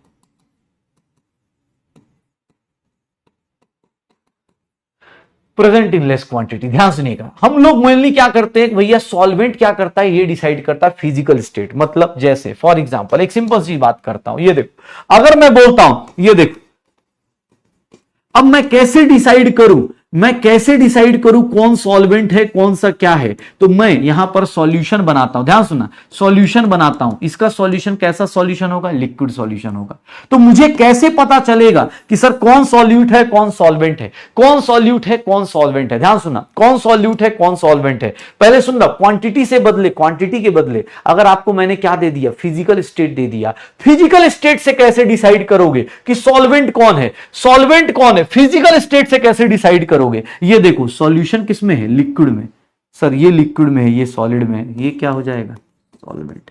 जो सर देखो ये डिसाइड कर रहा है सॉल्यूशन किस में? लिक्विड में। सर लिक्विड में, ये सॉल्वेंट हो गया, ये क्या हो जाएगा? सॉल्यूट। इस केस में हमें क्वांटिटी देखने की जरूरत भी नहीं पड़ी, हमने फिजिकल स्टेट देख के डिसाइड कर दिया। एनसीईआरटी की लाइन है बेटा, अगर आप सॉल्यूशन चैप्टर खोलोगे ना, आप एनसीईआरटी की सॉल्यूशन चैप्टर, बेटा ना बेटा एनसीईआरटी होती है, एनसीईआरटी का कहां रख दिया मैंने नई वाली, एक मिनट, इधर रखा है ना, ये देखो ये वाला 12th वाला जब खोलोगे, 12th वाला जब खोलोगे तो बेटा यहां पर ना आपको दिख जाएगा कि सर सॉल्यूशन, एक लाइन है, छोटी सी लाइन, ये डिसाइड कर रहा है solvent determines the physical state in which solution exist. यही सब छोटी छोटी लाइंस आ जाएंगी। इस बार यही सब चेंज किया है, तभी तगड़ा लग रहा है, तभी थोड़ा सा हाँ कड़वा भी लग रहा है, नहीं तो खुशी खुशी रहना है तो कोई दिक्कत नहीं। ठीक है, ये देख सॉल्वेंट डिसाइड्स। एक बोल रहा I am from 8th class and purchase यकीन बैच। भाई साहब यार तुम 8th क्लास के भी परचेज कर लिया यकीन बैच? अबे यार गलती कर दी, यहां 6th वाले बैठे हैं, तुम तो लेट हो गए बेटा, बी फ्रस्ट्रेट। हाँ हाँ डिप्रेशन में जाओ, तुम 8th क्लास में यकीन बैच ले रहे हो, समझ में नहीं आ रहा है कितना लेट हो चुके हो। हमारे यहां 6th वाले लगे पड़े, 6th वाले लगे पड़े, यकीन बैच खरीदने में लेट हो गए भाई साहब, पापा मम्मी को रिमांड पे लो, कैसे लेट कर दिया, सर ने बोला 8th क्लास। चलो कहां था सॉल्वेंट, एक कौन है भाई, किसी का छोटा भाई देखो यार, मैसेज कर रहा है तुम्हारे आईडी कार्ड ब्लॉक करा देगा वो। ठीक है यहां देखो, अच्छा एक नर्सरी में भी है यहाँ पे, तुम 8th में आके परचेज कर रही यकीन बैच। चलो कहां था सॉल्वेंट और सॉल्यूट। मैंने बोला क्वांटिटी आप बाद में देखो, पहले किसको देख लो? फिजिकल स्टेट को, पहले किसको देखो? फिजिकल स्टेट को। क्वांटिटी कब देखनी है? क्वांटिटी कब देखनी है? ठीक है, क्वांटिटी देखनी है जब दोनों का फिजिकल स्टेट सेम हो जाए। क्वांटिटी तब देखेंगे जब दोनों का फिजिकल स्टेट सेम हो जाए। जैसे फॉर एग्जांपल अगर मैं ऐसे बोलता हूं कि वाटर भी लिक्विड है और अल्कोहल भी लिक्विड है, वाटर भी लिक्विड है अल्कोहल भी लिक्विड है, और ये लोग मिलके क्या बना रहे हैं? सॉल्यूशन बना रहे हैं। ये लोग मिलके क्या बना रहे हैं? सॉल्यूशन बना रहे हैं। अब इस केस में सॉल्यूट और सॉल्वेंट आप डिसाइड जल्दी नहीं कर पाओगे। इस केस में सॉल्यूट और सॉल्वेंट आप डिसाइड नहीं कर पाओगे। हाँ देखो एक एम्ब्रायनिक स्टेज से भैया यहां पर मैसेज कर रहा है कि मैंने उस टाइम से स्टार्ट कर दिया भाई साहब। ठीक है चलो, तो वाटर प्लस अल्कोहल सॉल्यूशन बना रहा है, वाटर प्लस अल्कोहल सॉल्यूशन बना रहा है। और इस केस में कैसे डिसाइड करेंगे तो मैं तुम्हें बता रहा हूं। ये देख लो, अगर मैं यहां पर मतलब 200 ml वाटर ले लेता हूं और 50 ml क्या ले लेता हूं? सर 50 ml अल्कोहल ले लेता हूं, तो ये कैसा सॉल्यूशन है? ये सॉल्यूशन बेटा अभी हम बना रहे, कॉलेज वॉलेज में जाके हाँ भैया ट्राई कर सकते हैं, लेकिन अभी के लिए बस बता रहा कि 200 ml और 50 ml ऐसे मिक्स कर दिया गया, ऐसे मिक्स कर दिया गया। ठीक है, हाँ इसे मिक्स कर दिया गया। अब इसमें सॉल्यूट और सॉल्वेंट कैसे डिसाइड करेंगे? यहां पर सॉल्यूट और सॉल्वेंट कैसे डिसाइड करेंगे? तो यहां डिसाइड करते हैं हम लोग किससे? सर यहां सर किससे? क्वांटिटी देख के डिसाइड करते हैं, क्वांटिटी से डिसाइड कर लेते हैं कि सॉल्यूट और सॉल्वेंट दिख रहा है, सॉल्यूट और सॉल्वेंट हमें दिख रहा है, तो सॉल्यूट और सॉल्वेंट ऐसे दिख जाएगा, पक्का हो जाएगा। तो 50 ml प्लस 200 ml, तो यहां क्वांटिटी से पहला लाइन क्या है कि सॉल्वेंट कैसे चेक करते हैं? फिजिकल स्टेट से। फिजिकल स्टेट चेक कर लो भैया, जो इसका फिजिकल स्टेट है इसका सेम है, सेम सेम कर दिया। लेकिन अगर फिजिकल स्टेट सेम हो गया तो उस केस में क्वांटिटी से डिसाइड कर लेना। क्वांटिटी कैसे डिसाइड होती है? तो सर या तो आपका मास ज्यादा दिया होगा, मास ज्यादा दिया होगा, या फिर वॉल्यूम ज्यादा दिया होगा। अगर मास इक्वल है तो नंबर ऑफ मोल्स ज्यादा दिया होगा। याद रखिएगा सॉल्वेंट क्वांटिटी कैसे डिसाइड किया जाता है सॉल्यूट और सॉल्वेंट की, तो उसका एक ऑर्डर बता देता हूं, देख लीजिएगा कैसे चेक करेंगे। मास चेक कर लो, वॉल्यूम चेक कर लो, या नंबर ऑफ मोल्स चेक कर लो। क्वांटिटी किसी का ज्यादा होगा, क्वांटिटी ऑफ सॉल्वेंट लिख देता हूं जो ज्यादा वाला है, सर मास चेक कर लो, वॉल्यूम चेक कर लो, सॉल्यूट चेक कर लो, ठीक है, मोल्स चेक कर लो, हो जाए पक्का। ट्राई करें तो ये देख लो, मैं बोल रहा हूं कि भैया कंसंट्रेशन टर्म्स में हमारे पास सॉल्यूशन बनता है, binary solution is the, binary solution जो होता है वो हमारा सिलेबस है। हमें टर्नरी और क्वाटर्नरी नहीं बनानी है, टर्नरी क्वाटर्नरी बेटा चाय नहीं बनाना है हमें, हमारे सिलेबस में सिर्फ दो लोगों को चीनी पानी मिक्स करना है, इस टाइप की चीजें मिक्स करनी है, मतलब हमें और तुम्हें मिक्स होना है, इसमें तीसरा आदमी नहीं आना चाहिए। क्लास में भी यही कहना चाह रहा है, सिलेबस भी यही कहना चाह रहा है, अगर किसी के लाइफ में तीसरा आदमी आ रहा है मतलब वो टर्नरी है, आउट ऑफ सिलेबस हो जा रहा है। हाँ, अब चाय नहीं बना रहेगी, हाँ सर, हाँ चाय में चीनी डाल दिया, हाँ चाय पत्ती डाल दी, दूध डाल दिया, हाँ अदरक डाल दिया, लहसुन डाल दिया, केला डाल दिया, दूध डालने का स्टाइल भी आजकल जीभ लगा दिया, ये सब नहीं लगाना है, ठीक है। यहां पर ये हमारे सिलेबस में नहीं, यहां सीधी सीधी बात है, सिलेबस ये कहना चाहते तुम और तुम्हारे सामने वाला, ठीक है, यही होना चाहिए, ठीक है। तो ये बाइनरी सॉल्यूशन हमारे सिलेबस में, इसीलिए हमने सॉल्यूट और सॉल्वेंट डिसाइड करा, सॉल्यूट किसको बोलते हैं, सॉल्वेंट किसको बोलते हैं, ये चेक कर लिया। अब आते हैं कि सर कॉन्सेंट्रेशन जो होता है, कॉन्सेंट्रेशन टर्म जो होता है ये किसके रिस्पेक्ट में देखा जाता है। कॉन्सेंट्रेशन टर्म्स बेटा अलग अलग तरीके से बताया जाता है, अलग अलग तरीके से आती हैं चीजें। कॉन्सेंट्रेशन टर्म्स की बात करें तो कॉन्सेंट्रेशन टर्म्स भी बेटा दो टाइप के होते हैं। अच्छा, अरे बोल रहा है सर जिसका है उसको क्या करे, अरे तो गलती थोड़ी ना कर दी भाई। हाँ, अभी के टाइम पे प्यार मोहब्बत इसकी बातें सब बेकार की बातें हैं और कुछ नहीं है, ठीक है ना। मतलब ऐसा नहीं है कि ब्रेकअप कर लो मेरे कहने पे, लेकिन हाँ थोड़ा सा कम कर सकते हो अगर कोई है तो। एक बोल रहा है दर्द है, अरे नहीं है भाई, ठीक है, सबसे बड़ा दर्द इधर चल रहा है, उधर का दर्द क्या ही दर्द है भाई, वो तो दर्द कोई भी आ जाएगा, दूसरा आ जाएगा, सही हो जाएगा, लेकिन यहां तो भैया अगले साल और ज्यादा दर्द हो जाएगा। कॉन्सेंट्रेशन टर्म्स की बात कर रहा हूं तो कॉन्सेंट्रेशन टर्म्स हमारे पास दो टाइप के, कॉन्सेंट्रेशन टर्म्स हमारे पास दो टाइप के, कौन कौन से, तो भैया एक होते हैं टेम्परेचर डिपेंडेंट टर्म्स, एक होते हैं टेम्परेचर डिपेंडेंट टर्म्स। मतलब तुम लोगों को पढ़ाने के लिए आदमी हाँ लव गुरु बनना पड़ जाता है, कभी कभी लगता है भाई कितना दर्द है। टेम्परेचर, एक होते हैं temperature independent terms, temperature independent terms, temperature independent terms, ये क्या है, टेम्परेचर इंडिपेंडेंट टर्म्स है, ये क्या है, टेम्परेचर इंडिपेंडेंट टर्म्स है, ये टेम्परेचर डिपेंडेंट है और ये क्या है, टेम्परेचर इंडिपेंडेंट है। कॉन्सेंट्रेशन टर्म्स दो टाइप के होते हैं, एक टेम्परेचर डिपेंडेंट और ये क्या है, हाँ एक क्या होता है, टेम्परेचर इंडिपेंडेंट।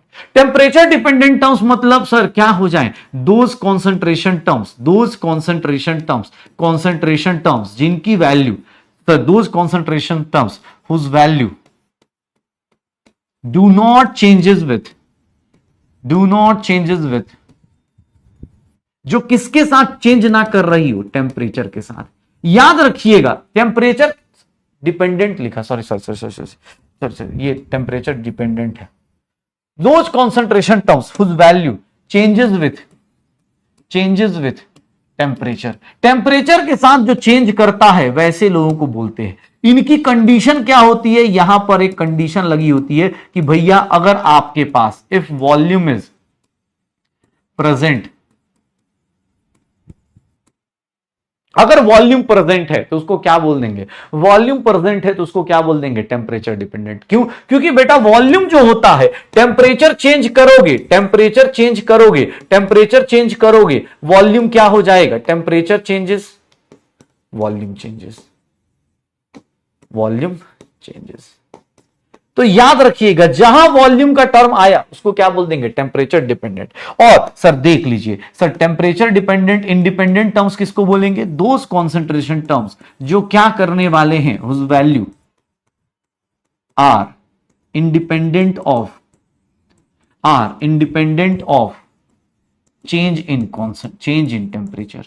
टेम्परेचर चेंज करने से इनको कोई फर्क नहीं पड़ता, कोई फर्क नहीं पड़ता। याद रखिएगा उनको क्या बोलते हैं, टेम्परेचर इंडिपेंडेंट टर्म्स। इनमें क्या होता है, इनकी क्या कंडीशन है कि इनके केस में क्या होगा, सर कोई volume term is not involve, कोई volume term is, no volume term is present. यहां पर कोई वॉल्यूम टर्म ना हो तो इसको क्या बोल देते हैं सर, टेम्परेचर इंडिपेंडेंट टर्म्स बोल देते हैं, टेम्परेचर इंडिपेंडेंट टर्म्स बोल देते हैं।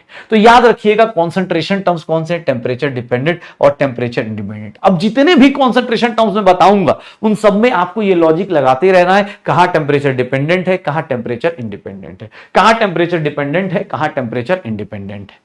पक्का हो जाएगा। तो कॉन्सेंट्रेशन टर्म्स का ध्यान रखिएगा। कॉन्सेंट्रेशन टर्म्स को अब शुरू करते हैं। हाँ, शुरू किया जाए क्या? कॉन्सेंट्रेशन टर्म्स को शुरू किया जाए क्या? तो सबसे पहले इजी इजी कॉन्सेंट्रेशन टर्म्स देखते हैं, ताकि उससे हमारा कॉन्फिडेंस बूस्ट हो, हमें लगे कि हमें बहुत कुछ आता है। ठीक है, हाँ कोई हाँ, और क्या सर, पहले इजी इजी सा कॉन्सेंट्रेशन टर्म्स से चालू करते हैं। एमपीक्यू क्यों नहीं देते हो आप भाई? मेरा डीपीपी कर ले, क्लास का क्वेश्चन कर ले, बहुत है। ठीक है, हाँ ऐसा नहीं है। हाँ हम लोग थोड़े सख्त टाइप आदमी हैं भाई। पेपर चेंज होगा तो हम अपना बस प्रैक्टिस बदल लेंगे, हमें पता है ना यार। इतना अलग अलग नाम का असाइनमेंट, मैं खुद ही कंफ्यूज हूँ यहाँ। डीपी का सॉल्यूशन ही बन पा रहा है यार। अब कौन सा एमपीक्यू का फुल फॉर्म क्या होता है भाई? ऐसे मोस्ट प्रैक्टिस क्वेश्चन क्या बोल रहा है? एमपीक्यू क्यों नहीं देते? शायरी सुनाओ।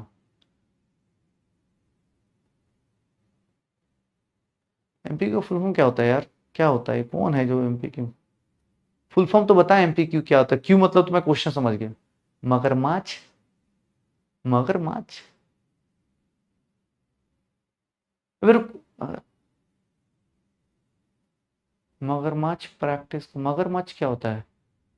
अच्छा मगरमच्छ, ओके। अबे कैसे लोग हैं यार, तुम तो टीचर को ही बदनाम कर दो। एमपी, अच्छा okay okay okay okay, sir ने, अमित सर चलाते हैं, ओके ओके। अरे ठीक है यार, तुम्हारा इसमें मुझे लग रहा है एमपी की पता नहीं मोस्ट प्रैक्टिस क्वेश्चन, मोस्ट, हाँ मोस्ट, अच्छा मोस्ट प्रोबेबल क्वेश्चन। अबे ठीक, क्रोकोडाइल। अबे नहीं यार, ठीक है, हाँ ठीक है, सर ने कराया होगा, ऑब्वियस है। उनका उनका अपना स्टाइल है भाई, वो सर बहुत अच्छे तरीके से पढ़ाते हैं यार। मैं उनके मतलब जैसे मीम्स के थ्रू और बहुत सारी चीज़ें चलती हैं, कभी कभी मैं, कभी हम लोग एक ग्रुप में कभी नोट शेयर होता है तो उसमें बहुत सारी वो दिखती है मुझे। देखो हर एक टीचर का अपना अपना स्टाइल है भाई, कोई टीचर ऐसे बेइज्जती कर करके पढ़ा लेता है हम जैसे लोग, ठीक है।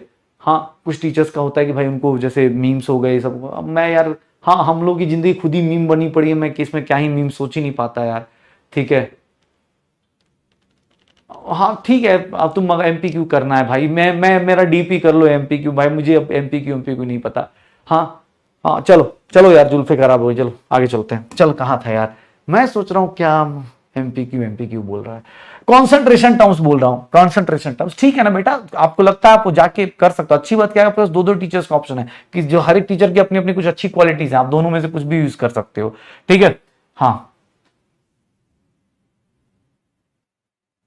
चले, चलो। अरे ऐसी ऐसी बातें करके ना यार एकदम मेरा मूड नहीं खराब होता, मेरे जुल्फे खराब हो जाते हैं, मूड तो यार सही है। चलो कहां था यार, मैं कॉन्सेंट्रेशन टर्म्स करा रहा था भाई साहब। देखिएगा कॉन्सेंट्रेशन टर्म्स में सबसे पहले जो बात बताऊंगा वो हम लोग बात करेंगे, इतना इंपॉर्टेंट कि भैया परसेंटेज के टर्म्स कैसे निकालते हैं, परसेंटेज कैसे निकाला जाता है, परसेंटेज टर्म्स देखा जाएगा। परसेंटेज टर्म्स क्या होता है, परसेंटेज हम किसके रेस्पेक्ट में डिफाइन करते हैं, ध्यान सुनना। अरे ठीक है भाई, कद्दू प्रैक्टिस जो भी है, हर एक टीचर का अपना अपना है। हाँ एमआर सर का क्या है, सबका अपना अपना है, तो फिर तुम सब लोग टीचर्स मेरे नाम पे तो तुम्हारे पास कुछ होगा ही नहीं। हाँ हमारा तो मोटिवेशन भी जीरो मोटिवेशन है, मेरा तो डायलॉग भी कुछ ऐसा तगड़ा नहीं मारता सुबह से उठ के। हाँ हाँ, और क्या यार, मेरी हाँ जुल्फे जो होती हैं, और क्या। चल चल एक क्वेश्चन कर यार, तुम लोग फालतू का चैट में बंद कर यार इसको। हाँ मेरे पास ऑप्शन नहीं है, तू बंद कर ले अपना अपना। यहाँ अलग अलग टाइप के लोग बैठे हैं, आज अमित सर आए नहीं है तो इसलिए लगे पड़े हैं सर बताने में। चलो हाँ बेटा, मेरा तो, मैं तो गाने भी ऐसे ही गाता हूं।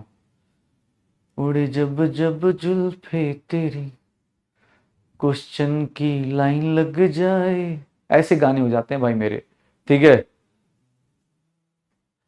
हाँ चल, हाँ जुल्फे उड़ा देने वाले क्वेश्चंस ऐसे करके बनाते हैं भाई, और क्या, जुल्फिकार क्वेश्चंस। क्या आपके, हाँ क्या आपकी जुल्फे उड़ती हैं, करिए इस क्वेश्चन को।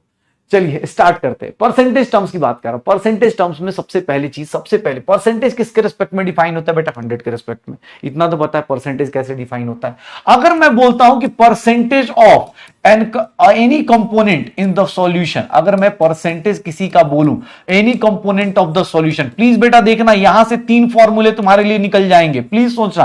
अगर मैं बोलता हूं परसेंटेज निकालिए, ध्यान सुनिएगा, परसेंटेज निकालिए, जैसे मैं फिजिक्स का केस लेता हूं, मान लो 180 मार्क्स का पेपर है, 180 मार्क्स का पेपर है, और मेरे कितने आ गए फिजिक्स में, मेरे आ गए कितने सर, हाँ 150 नंबर, भाई मार्क्स आ गए मेरे, तुम्हारे मार्क्स ऑब्टेन्ड बाई मी। तुम मुझे बता सकते हो सर ऑब्टेन्ड बाई मी, मुझे बता सकते हो, परसेंटेज बता सकते हो फिजिक्स में मेरे मार्क्स कितने आए होंगे, percentage of marks of physics in physics. कैसे निकालोगे, कैसे निकालते हो, किसी के मार्क्स निकालने हो कैसे निकालोगे, ठीक है, कैसे निकालोगे सर, परसेंटेज कैसे निकालोगे, परसेंटेज कैसे निकालते हैं सर, आपके marks divided by total marks into 100, ऐसे ही करेंगे सर, 0 0 ये 3 हो गया सर, 5 हो गया, ये 5 हो गया, और ये क्या हो गया 6 हो गया सर, ये कितना आ जाएगा 500/6। अब यार क्या ही कैलकुलेशन दे दी मैंने, यहां भी कैलकुलेट करवा रहा हूं, हाँ 8 और 8 2 आ गया ना, तो 83.33%, इतना परसेंट मार्क्स आ गया फिजिक्स का, पक्का। अच्छा अब मुझे देखो, ये मार्क्स तो मैं घर वालों को बता भी सकता हूं, लेकिन अब देखना इसमें परसेंटेज कैसे निकाला तुमने, परसेंटेज कैसे निकाला, किसी कंपोनेंट का परसेंटेज कैसे निकाला सर, जो आपका है मतलब क्या हो जाएगा सर, जो भी उसकी गिवन क्वांटिटी आपकी दी होगी, गिवन क्वांटिटी ऑफ, ध्यान सुनना, गिवन क्वांटिटी ऑफ कंपोनेंट, जो भी आपको कंपोनेंट का गिवन क्वांटिटी दिया हुआ है, divided by sir total quantity of solution, total quantity of solution, solution की टोटल क्वांटिटी इनटू क्या कर दिया 100। देखो जैसे आपने फिजिक्स के मार्क्स निकाले, वैसे ही क्या मैं परसेंटेज निकाल सकता हूं। फिजिक्स के परसेंटेज कैसे निकाले सर, फिजिक्स के मार्क्स के परसेंटेज कैसे निकाले, 150 नंबर डिवाइड बाई 180 इंटू 100, ऐसे कर दिए। अपने marks divide by total into 100 कर दिया, अपना quantity divide by total into 100 कर दिया, ध्यान सुना, अपना quantity divide by total into 100 कर दिया, इतना परसेंटेज आ गया। परसेंटेज निकालना है तो बेटा सिंपल सा तरीका होता है, जो आपको गिवन हो, जो आपके पास है, डिवाइड बाई टोटल कर दो इंटू 100, परसेंटेज के लिए इंटू 100 करते, परसेंटेज के लिए इंटू 100 करते, तो हमारा परसेंटेज मार्क्स आ जाएगा। लेकिन कभी कभी हम ऐसा भी कर सकते हैं, जैसे हमारे यहां, जैसे हम लोग क्या करते हैं, एक ट्रिक आजमाते हैं। हम लोग क्या करते हैं, जैसे मान लो जिसके घर वाले बहुत प्यारे से होते हैं, मतलब ज्यादा प्रेशर नहीं देते, सीधी सी बात है, मेंटली और फिजिकली ज्यादा प्रेशर नहीं देते, वो लोग क्या करते हैं, अब मान लो फिजिक्स के मार्क्स आए 180 मार्क्स है टोटल, फिजिक्स के मार्क्स है 180 मार्क्स के, आए कितने मार्क्स, तो सर 50 मार्क्स, या मान लो हाँ 45 मार्क्स आए, तो अब मान लो परसेंटेज कैसे बताएंगे, वो परसेंटेज कैसे बताएंगे, ये फिजिक्स की कहानी है। लेकिन केमिस्ट्री का एग्जाम है 50 मार्क्स का, केमिस्ट्री का एग्जाम है 50 मार्क्स का, सर ये एग्जाम के टोटल मार्क्स हैं, तो वो क्या करेंगे, ध्यान सुनिएगा, मिक्स भी कर सकता है बच्चा, स्मार्ट होगा तो क्या करेगा, वो मान लो पापा ने पूछा कितने परसेंटेज आए, हाँ अब ये तो बोल नहीं सकता कि 45 आए हैं, 45 25% नहीं। देखो सीधी सी बात है, परसेंटेज ऑफ मार्क्स अगर मैंने फिजिक्स का फिजिक्स के रिस्पेक्ट में मेजर कर दिया तो क्या होगा सर, 45/180 इंटू 100, बेटा देख लो सर ये कितना परसेंट आ जाएगा, 25%। फिजिक्स का मार्क्स फिजिक्स के रिस्पेक्ट में अगर आपने मेजर कर दिया तो घर में लात जूते पड़ने के पूरे चांसेस हैं, पूरे चांसेस हैं। लेकिन यहां पर आता है बेसिक मैथ, यहां पर आता है दिमाग। क्या हम जैसे लोग क्या करते हैं, परसेंटेज निकालना है, पता चल गया, पापा को ऐसे समझाओ, पापा फिजिक्स के marks with respect to chemistry अगर आप देखोगे, अगर फिजिक्स के marks with respect to chemistry देखोगे तो इंटू 100, अगर उन्होंने क्लास मेरी सुनी नहीं होगी तो वो क्या बोल देंगे, सर बेटा वाह क्या बात है बेटा, 90% मार्क्स आए, क्या बात है, हाँ ये लो, हाँ ये लो, यही होगा सर, देख लो। अगर आपने फिजिक्स के marks with respect to chemistry निकाल दिए, क्योंकि परसेंटेज है भाई, वी आर, हम कभी भी निकाल सकते हैं। मान लो एक बात बताओ, अब हमारा स्पैमर जो है बेचारा, उसके मान लो पिछली क्लास में 180 मार्क्स आए, 180 मार्क्स आए आउट ऑफ 720, ये टेस्ट 1 में मार्क्स आए, ये टेस्ट 1 में मार्क्स आए, ये टेस्ट 2 में उसके मार्क्स आ गए कितने, टेस्ट 2 में मार्क्स आ गए सर 200 डिवाइड बाई 720। अब घर वालों को क्या बोलेगा, घर वालों को क्या बोलेगा कि पापा इतना, हाँ 20 नंबर इंक्रीज हुआ, मजा नहीं आएगा ना गाइस, मजा नहीं आएगा। अब 180 से 200 क्या बोलेगा, अरे पापा हाँ ऐसे थोड़ा ही ना होता है, 180, वो क्या बोलेगा, वो परसेंटेज निकालने का तरीका पता है, परसेंटेज इंक्रीज कैसे निकाल देगा सर, बोलेगा सर देखिए कितना परसेंटेज इंक्रीज हुआ है पापा, परसेंटेज देखिए 280 कितना से 100 के 180 के रिस्पेक्ट में, आपको पता है बेटा, हाँ पापा आपको पता है मेरे मार्क्स कितने इंक्रीज हुए, इतने परसेंट इंक्रीज हो गए। सर परसेंटेज निकालने का तरीका, परसेंटेज निकालने का आप फ्रीडम में रहते हो, कैसे कैसे फ्रीडम से, जैसे चाहो वैसे निकाल दो, जैसे चाहो। फिजिक्स का विद रिस्पेक्ट टू परसेंटेज निकालना है, आपकी quantity divide by total quantity, किसी के रिस्पेक्ट में निकाल दो, आंसर आना चालू हो जाता है। तो ये बचने का तरीका होता है, कभी भी घर पे ये नहीं बोलना चाहिए कि भैया 10 नंबर बढ़े 20 नंबर बढ़े। तुम खुद सोचो ना, 180 से 200 पे जा रहे हो, सर बोलोगे 20 नंबर बढ़े, घर वाले कूटेंगे अलग से, ऐसे थोड़ी ना होता है। ऐसे बताया करो कि पापा मम्मी ऐसे ना, मतलब अपने पास 30% का पिछले क्लास के पिछले मार्क्स के रिस्पेक्ट में 30% का इंक्रीज है, पापा भी सोचेंगे चलो 30% तो इंक्रीज कर रहा है। हाँ, ऐसे परसेंटेज निकालने के बेटा अलग अलग तरीके होते हैं। क्या करना है ध्यान सुनिएगा, अगर जैसे मैं बोलूं मास परसेंट निकालो, ध्यान सुनिएगा, मास परसेंट निकालना है, या फिर इसी को बाई मास बोल दिया जाता है, या इसी को हम लोग क्या बोलते हैं, लिखने का तरीका W/W निकालते हैं। अगर मैं बोलूं मास परसेंटेज निकालो किसी का भी, अगर मैं बोलता हूं ए का निकालो मास परसेंटेज, तो ए का मास परसेंटेज कितना होगा सर, मास बाई मास, देखो मास विथ रिस्पेक्ट टू मास, तो मतलब क्या हो गया सर, अपना mass divide by total mass into 100 कर दो, अपना mass divide by total mass into 100 कर दो, ये मास परसेंटेज आ गया, ये मास परसेंटेज आ गया ए का। लेकिन अगर चाहे तो वॉल्यूम परसेंटेज भी निकाल सकते हो ए का, वॉल्यूम परसेंटेज, या फिर बाई वॉल्यूम, या फिर इसी को लिखना चाहो सर किसके रेस्पेक्ट में, volume of A divide by total, देखो given quantity divide by total quantity into 100 कर सकता हूं सर, ये भी क्या हो गया, वॉल्यूम परसेंटेज आ गया। अब ए का मास दिया है, ए का वॉल्यूम दिया है, टोटल मास टोटल वॉल्यूम पता है। अब तुम्हें पता चल गया कि भैया घर पे अलग अलग तरीके से निकाला जा सकता है, तो उसका मीनिंग समझना कैसे कैसे, फॉर्मूला ये रहा, फॉर्मूला ये भी रहा। अब फॉर्मूले को देखो तोड़ मरोड़ कैसे कर सकते हैं, मैं ऐसा भी कर सकता हूं, मास बाई वॉल्यूम भी निकाल सकता हूं सर, मास बाई वॉल्यूम, या फिर इसी को W/V परसेंटेज बोल देंगे। मास बाई वॉल्यूम ऑफ ए निकालना है, कैसे निकलेगा खुद से सोचो, मास बाई वॉल्यूम सर, इसका मतलब क्या हो गया, मास ऑफ ए गिवन होगा divide by total volume given होगा, इंटू क्या कर दूंगा 100 कर दो। देख लो सर, अपना quantity divide by total quantity, total quantity किसी के रिस्पेक्ट में निकाल सकते हैं, यहां मास बाय मास था तो मास के रिस्पेक्ट में निकाला, यहां वॉल्यूम बाय वॉल्यूम था तो वॉल्यूम के रिस्पेक्ट में निकाला, यहां मास बाय वॉल्यूम है तो मास, अपना mass divide by total volume into 100 कर दिया, तो मास बाय वॉल्यूम हो गया, मास बाई वॉल्यूम हो गया। ये देख लो, अगर मैं बोलूं कि सर वॉल्यूम बाई मास निकालना है, अरे मेरी लाइफ मेरा तरीका भाई, वॉल्यूम बाई मास निकालना है, या फिर इसको V/W लिख दूं तो बेटा V/W ऑफ ए निकालना है, कोई दिक्कत नहीं। वॉल्यूम बाई मास निकालना है ना, तो volume of A with respect to total, बेटा with respect to total sir into 100 कर दो। मैं मर्जी का मालिक हूं भाई, मैं परसेंटेज निकालने मुझे सोचना नहीं है, मैं अपने हिसाब से जो चाहे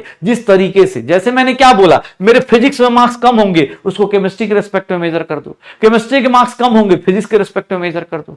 परसेंटेज है, किसी के रिस्पेक्ट में मेजर कर सकते हैं। अब मान लो तुम्हारे मार्क्स आ रहे 180, टॉपर के मार्क्स आ रहे 720, अब तुम घर वालों को इसके रिस्पेक्ट में बताओगे तो लात जूते पड़ेंगे, लात जूते पड़ेंगे। कभी बताना चाहोगे क्या, नहीं कि सर पापा टॉपर के मार्क्स 720 आ रहे हैं, हमारे मार्क्स 180 हैं, तुम किसके रिस्पेक्ट में बताना चाहोगे, सर हमारे गांव में, हाँ हमारे बगल में सर पता है पापा, तुम बेटा कितने मार्क्स है पापा, हाँ सर ये मैं हूं, ये मैं हूं, ये टॉपर है, और ये हमारा बगल में, हाँ सर जो बकवास करता है वो है, तो मैं क्या बताऊंगा, कभी इसके रेस्पेक्ट में बताऊंगा क्या कि पापा मेरे मार्क्स इसके रेस्पेक्ट में, ना ना पापा मेरे मार्क्स जो है ना सर, जो बकवास करता है उसके डबल है बेटा, डबल है, सुनने में भी अच्छा लगता है।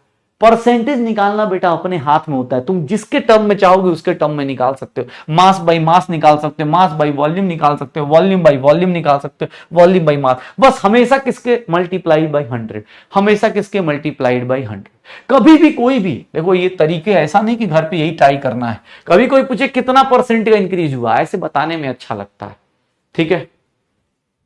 घर पे कम, ऐसे कभी भी कभी ये मत बोला करो कि पापा कल 3 घंटे पढ़ा था आज 4 घंटे पढ़ा हूं, ऐसे फील नहीं आएगा। पापा को ऐसे बताओ कल से लेकर अभी तक पापा आपको पता है 33.33% इंक्रीज हुआ है। और अगर ये भी ना बताओ पापा आपको पता है कल से लेकर अभी तक स्टडी आवर्स में कितना इंक्रीज हुआ है, 100/3%।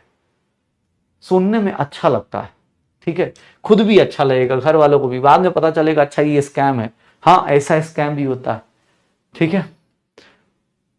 और क्या, मैथ्स इसीलिए तो बेसिक मैथ, इसीलिए तुम्हें क्या लग रहा है फिजिक्स वाले बेसिक मैथ पहले क्यों पढ़ा रहे हैं, इसीलिए पढ़ाते हैं ताकि डील करना आसान हो, कि भैया ये समझ में आ जाए। हाँ तो मास का मास के रिस्पेक्ट में, वॉल्यूम का वॉल्यूम के रिस्पेक्ट में, mass by volume, volume by mass. बस इन लाइंस का परसेंटेज निकालने का तरीका आपको पता चल गया, जिसके रिस्पेक्ट में चाहे उसके रिस्पेक्ट में निकाल लीजिए। लेकिन एक बात बोलना चाहूंगा, इसका मीनिंग डिकोड करना भी समझिएगा। अगर मैं कहीं ऐसा लिख रहा हूं W/W HCl aqueous solution, aqueous का मतलब क्या होता है सर, पानी ही पानी है सर, पानी ही पानी है, इतना पानी देख के तभी तो सर दिमाग कॉन्सेंट्रेट नहीं रहता, डाइल्यूट हो जाता है। 10% W/W NaHCl एक इक्वल सॉल्यूशन, इसका मीनिंग क्या होगा, इसका मीनिंग क्या होगा, ये देखो परसेंटेज निकालना है, आराम से वैल्यू पुट करो, परसेंटेज निकाल दो। लेकिन उल्टा पूछ दिया तो, उल्टा किसी ने पूछ दिया तो, उल्टा किसी ने पूछ दिया मेरा, अरे मैं शुरुआत में जब मैं दिल्ली आया ना कॉलेज में, तो क्या हुआ दिल्ली में क्या था मुझे याद है, मैं ना कहीं मतलब दिल्ली में जो लोग रहते हैं उनको पता है, तिलक नगर के मार्केट के साइड में ना, तो मैं जा रहा था, देखो मैं बताता हूँ मेरे साथ कैसा स्कैम हुआ, परसेंटेज स्कैम बताता हूँ। कहीं जा रहा था तो उसने बोला कि भैया दुकान पे ना पता है कितना परसेंट का वो है, 50 + 50 + 10%। अब मैं उल्टा, मैं मतलब यार ऑब्वियस है मैं भी पढ़ के आया था फिजिक्स केमिस्ट्री, बट मुझे लगा कि भाई ये तो गजब की दुकान है, और मेरे दिमाग में था दिल्ली में भाई कुछ भी पॉसिबल है। तो मुझे लगा 50 + 50 + 10, मैंने कहा कपड़ा खरीदूंगा, 10 रुपए मिलेंगे भी, कपड़े खरीदने के 10 रुपए मिलते हैं। और ऐसा भी नहीं कि मैं अकेला गया, मैंने इस स्कैम के बारे में अपने दोस्तों को फोन किया, मैंने कहा भाई जल्दी आ, तिलक नगर मार्केट में एक स्कीम निकली है 50 + 50 + 10, ठीक है। और गजब का माहौल, सब दौड़ के भी आए कि भाई साहब हाँ बता रहा है जल्दी चलते, 50 + 50 +। और हमने भी नहीं सोचा कि इतना स्मार्ट, हमें लगा कि यार कोई होगा जिसको अपना माल खाली करना होगा, भाई बेचना होगा, चल भाई ले जा, होता ना कि जैसे स्टोरेज खाली मतलब दुकान में पड़ी है ले जा, उल्टा पैसे दे रहा। वो तो जब गए वहां पे तो पता चला कि भाई 7,000 का, 7,000 का है सर, तो पहले 50% 3,500 हुए, फिर 50% 1,750 हो गए, हाँ, और फिर 10% मतलब कितना हो गया, 1,750 में से 175 रुपए हो गए, ठीक है। अब हमारी औकात इसकी भी नहीं थी, कितना हो गया, इतने रुपए हो गए, 1,575। भाई सच बता रहा हूं मैं, मेरे लाइफ का सबसे बड़ा स्कैम था, मुझे पहली बार रियलाइज हुआ, मैंने कहा बे यार, हाँ हमें लगा उल्टा पैसे मिलेंगे, ठीक है, और ये हालत हो गई हमारी। हम उस दुकान से मतलब उल्टा गालियां ले देते हो कि क्या भाई क्यों लिखा ये, तो बोलता आपको मैथ्स नहीं आती। उस दिन मुझे रियलाइज हुआ कि भाई साहब यार मैथ्स सबको आती है यार, 50 + 50 + 10। अदरवाइज मैं उल्टा सोच गया था, क्योंकि ना वो ऐसे बैनर ही बहुत अच्छे लगाते थे वो लोग, ठीक है, तो मुझे लगा ठीक है, नहीं मेरे साथ ये स्कैम हुआ यार, क्या करूं यार, थोड़ा बचपना था मैं, हाँ मुझे पता नहीं था कि दिल्ली में ऐसा भी स्कीम होता है। अरे मेरे साथ सच में हुआ यार, मैं बहुत, मुझे हाँ वो अलग अलग ब्रांड पे होता है ना, उस टाइम एक नाम भी भूल गया मैं उस ब्रांड का, जिसमें एकदम घुसे हम, बहुत जोश से घुसे कि पैसे कमाने का स्कीम है, हम आपस में, अच्छा दोस्त ऐसे होते हैं ना, दोस्त ऐसे होते हैं भाई फालतू की बातों में लगे पड़े, ऐसा नहीं कि मिल रहे हैं तो चल यार कुछ पैसे वैसे लेके आए हो, कोई सब उल्टा सोच के चल रहे हैं, ऐसे सोच रहे हैं कि भाई ऐसा अगर स्कीम अगर लो इस दुकान में है तो ऐसे दिल्ली में 10 दुकान तो होंगी, तो आज इस दुकान में चलते हैं, 100-200 रुपए, हाँ 1,000 रुपए कमाई भी हो जाएगी, कपड़े भी लेके आ जाएंगे। फिर स्कीम देखो, तिलक नगर मेट्रो स्टेशन से वहां तक जाते जाते हमारे अंदर क्या क्या कन्वर्सेशन चल रही है, कपड़े भी हो जाएंगे, पैसे भी हो जाएंगे, तो यार ठीक ही है यार, ये तो मतलब बताना नहीं है आपस में यार, उनको नहीं बताना है, MBA वालों को नहीं बताना है, उसको नहीं बताना है यार, हाँ सीनियर को नहीं बताना, चुपके से सारा ले जाएंगे, कल से नए नए कपड़े, आपस में ये चल रहा है डायलॉग बाजी, भाई देख लियो यार मैं ऐसे पहन के चलूंगा, कोई नहीं बताएगा, ये सब फालतू की बात है। जैसे होता ना आजकल, जैसे तुम लोग करते हो ड्रीम 11 में 7 करोड़ जीत जाएंगे तो क्या करेंगे, वैसे ही हम लोग कर रहे हैं, हाँ कि कल से कॉलेज में हीरो बन के चलेंगे, ठीक है, पैसे भी आ गए और कपड़े भी आ गए। बहुत बड़ा स्कैम हुआ था मेरे साथ ये, ठीक है।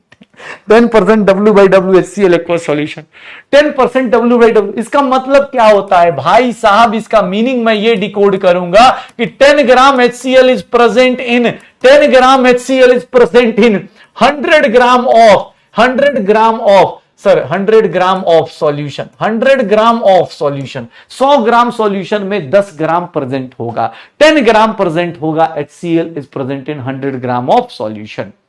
ठीक है, 100 ग्राम ऑफ सॉल्यूशन में ये प्रेजेंट होगा। सर अगर सिमिलरली, लेकिन अगर मैं ऐसे लिख दूं, बस मैंने सिंबल चेंज कर दिया, अगर मैंने सिंबल चेंज कर दिया तो भैया ध्यान रखिएगा, फॉर्मूले से ज्यादा परसेंटेज निकालना 6-7 क्लास में बता दिया जाता है, लेकिन ये जो चीजें हैं बेटा ये आपको सर 12th क्लास के बाद भी परेशान करेंगी। कैसे होगा? 10% volume by volume HCl aqua solution, इसका मतलब क्या होगा? 10 ml of HCl is present in 10 ml of HCl is present in volume with respect to volume, मतलब सर वॉल्यूम के रिस्पेक्ट में बात कर रहा है तो सर 10 ml HCl प्रेजेंट होगा 100 ml में। 10% का मीनिंग तभी आ पाएगा, तभी आ पाएगा, ठीक है, तभी आ पाएगा। 10 ml में हो जाएगा, हो जाएगा 10 ml present in 100 ml of solution.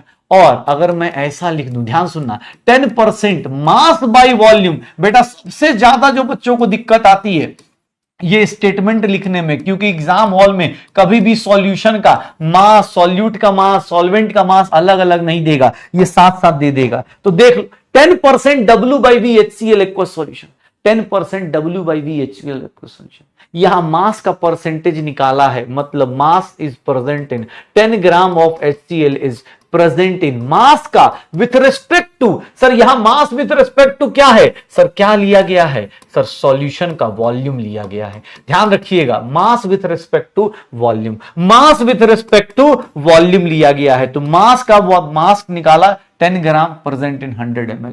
Sir यहां पर volume with respect to mass अगर दिया जाए, वॉल्यूम विथ रिस्पेक्ट टू अगर मास दे दिया जाए तो बेटा ऐसे निकालना है, एक्वस सॉल्यूशन में ऐसे निकाला जाता है, mass with respect to volume.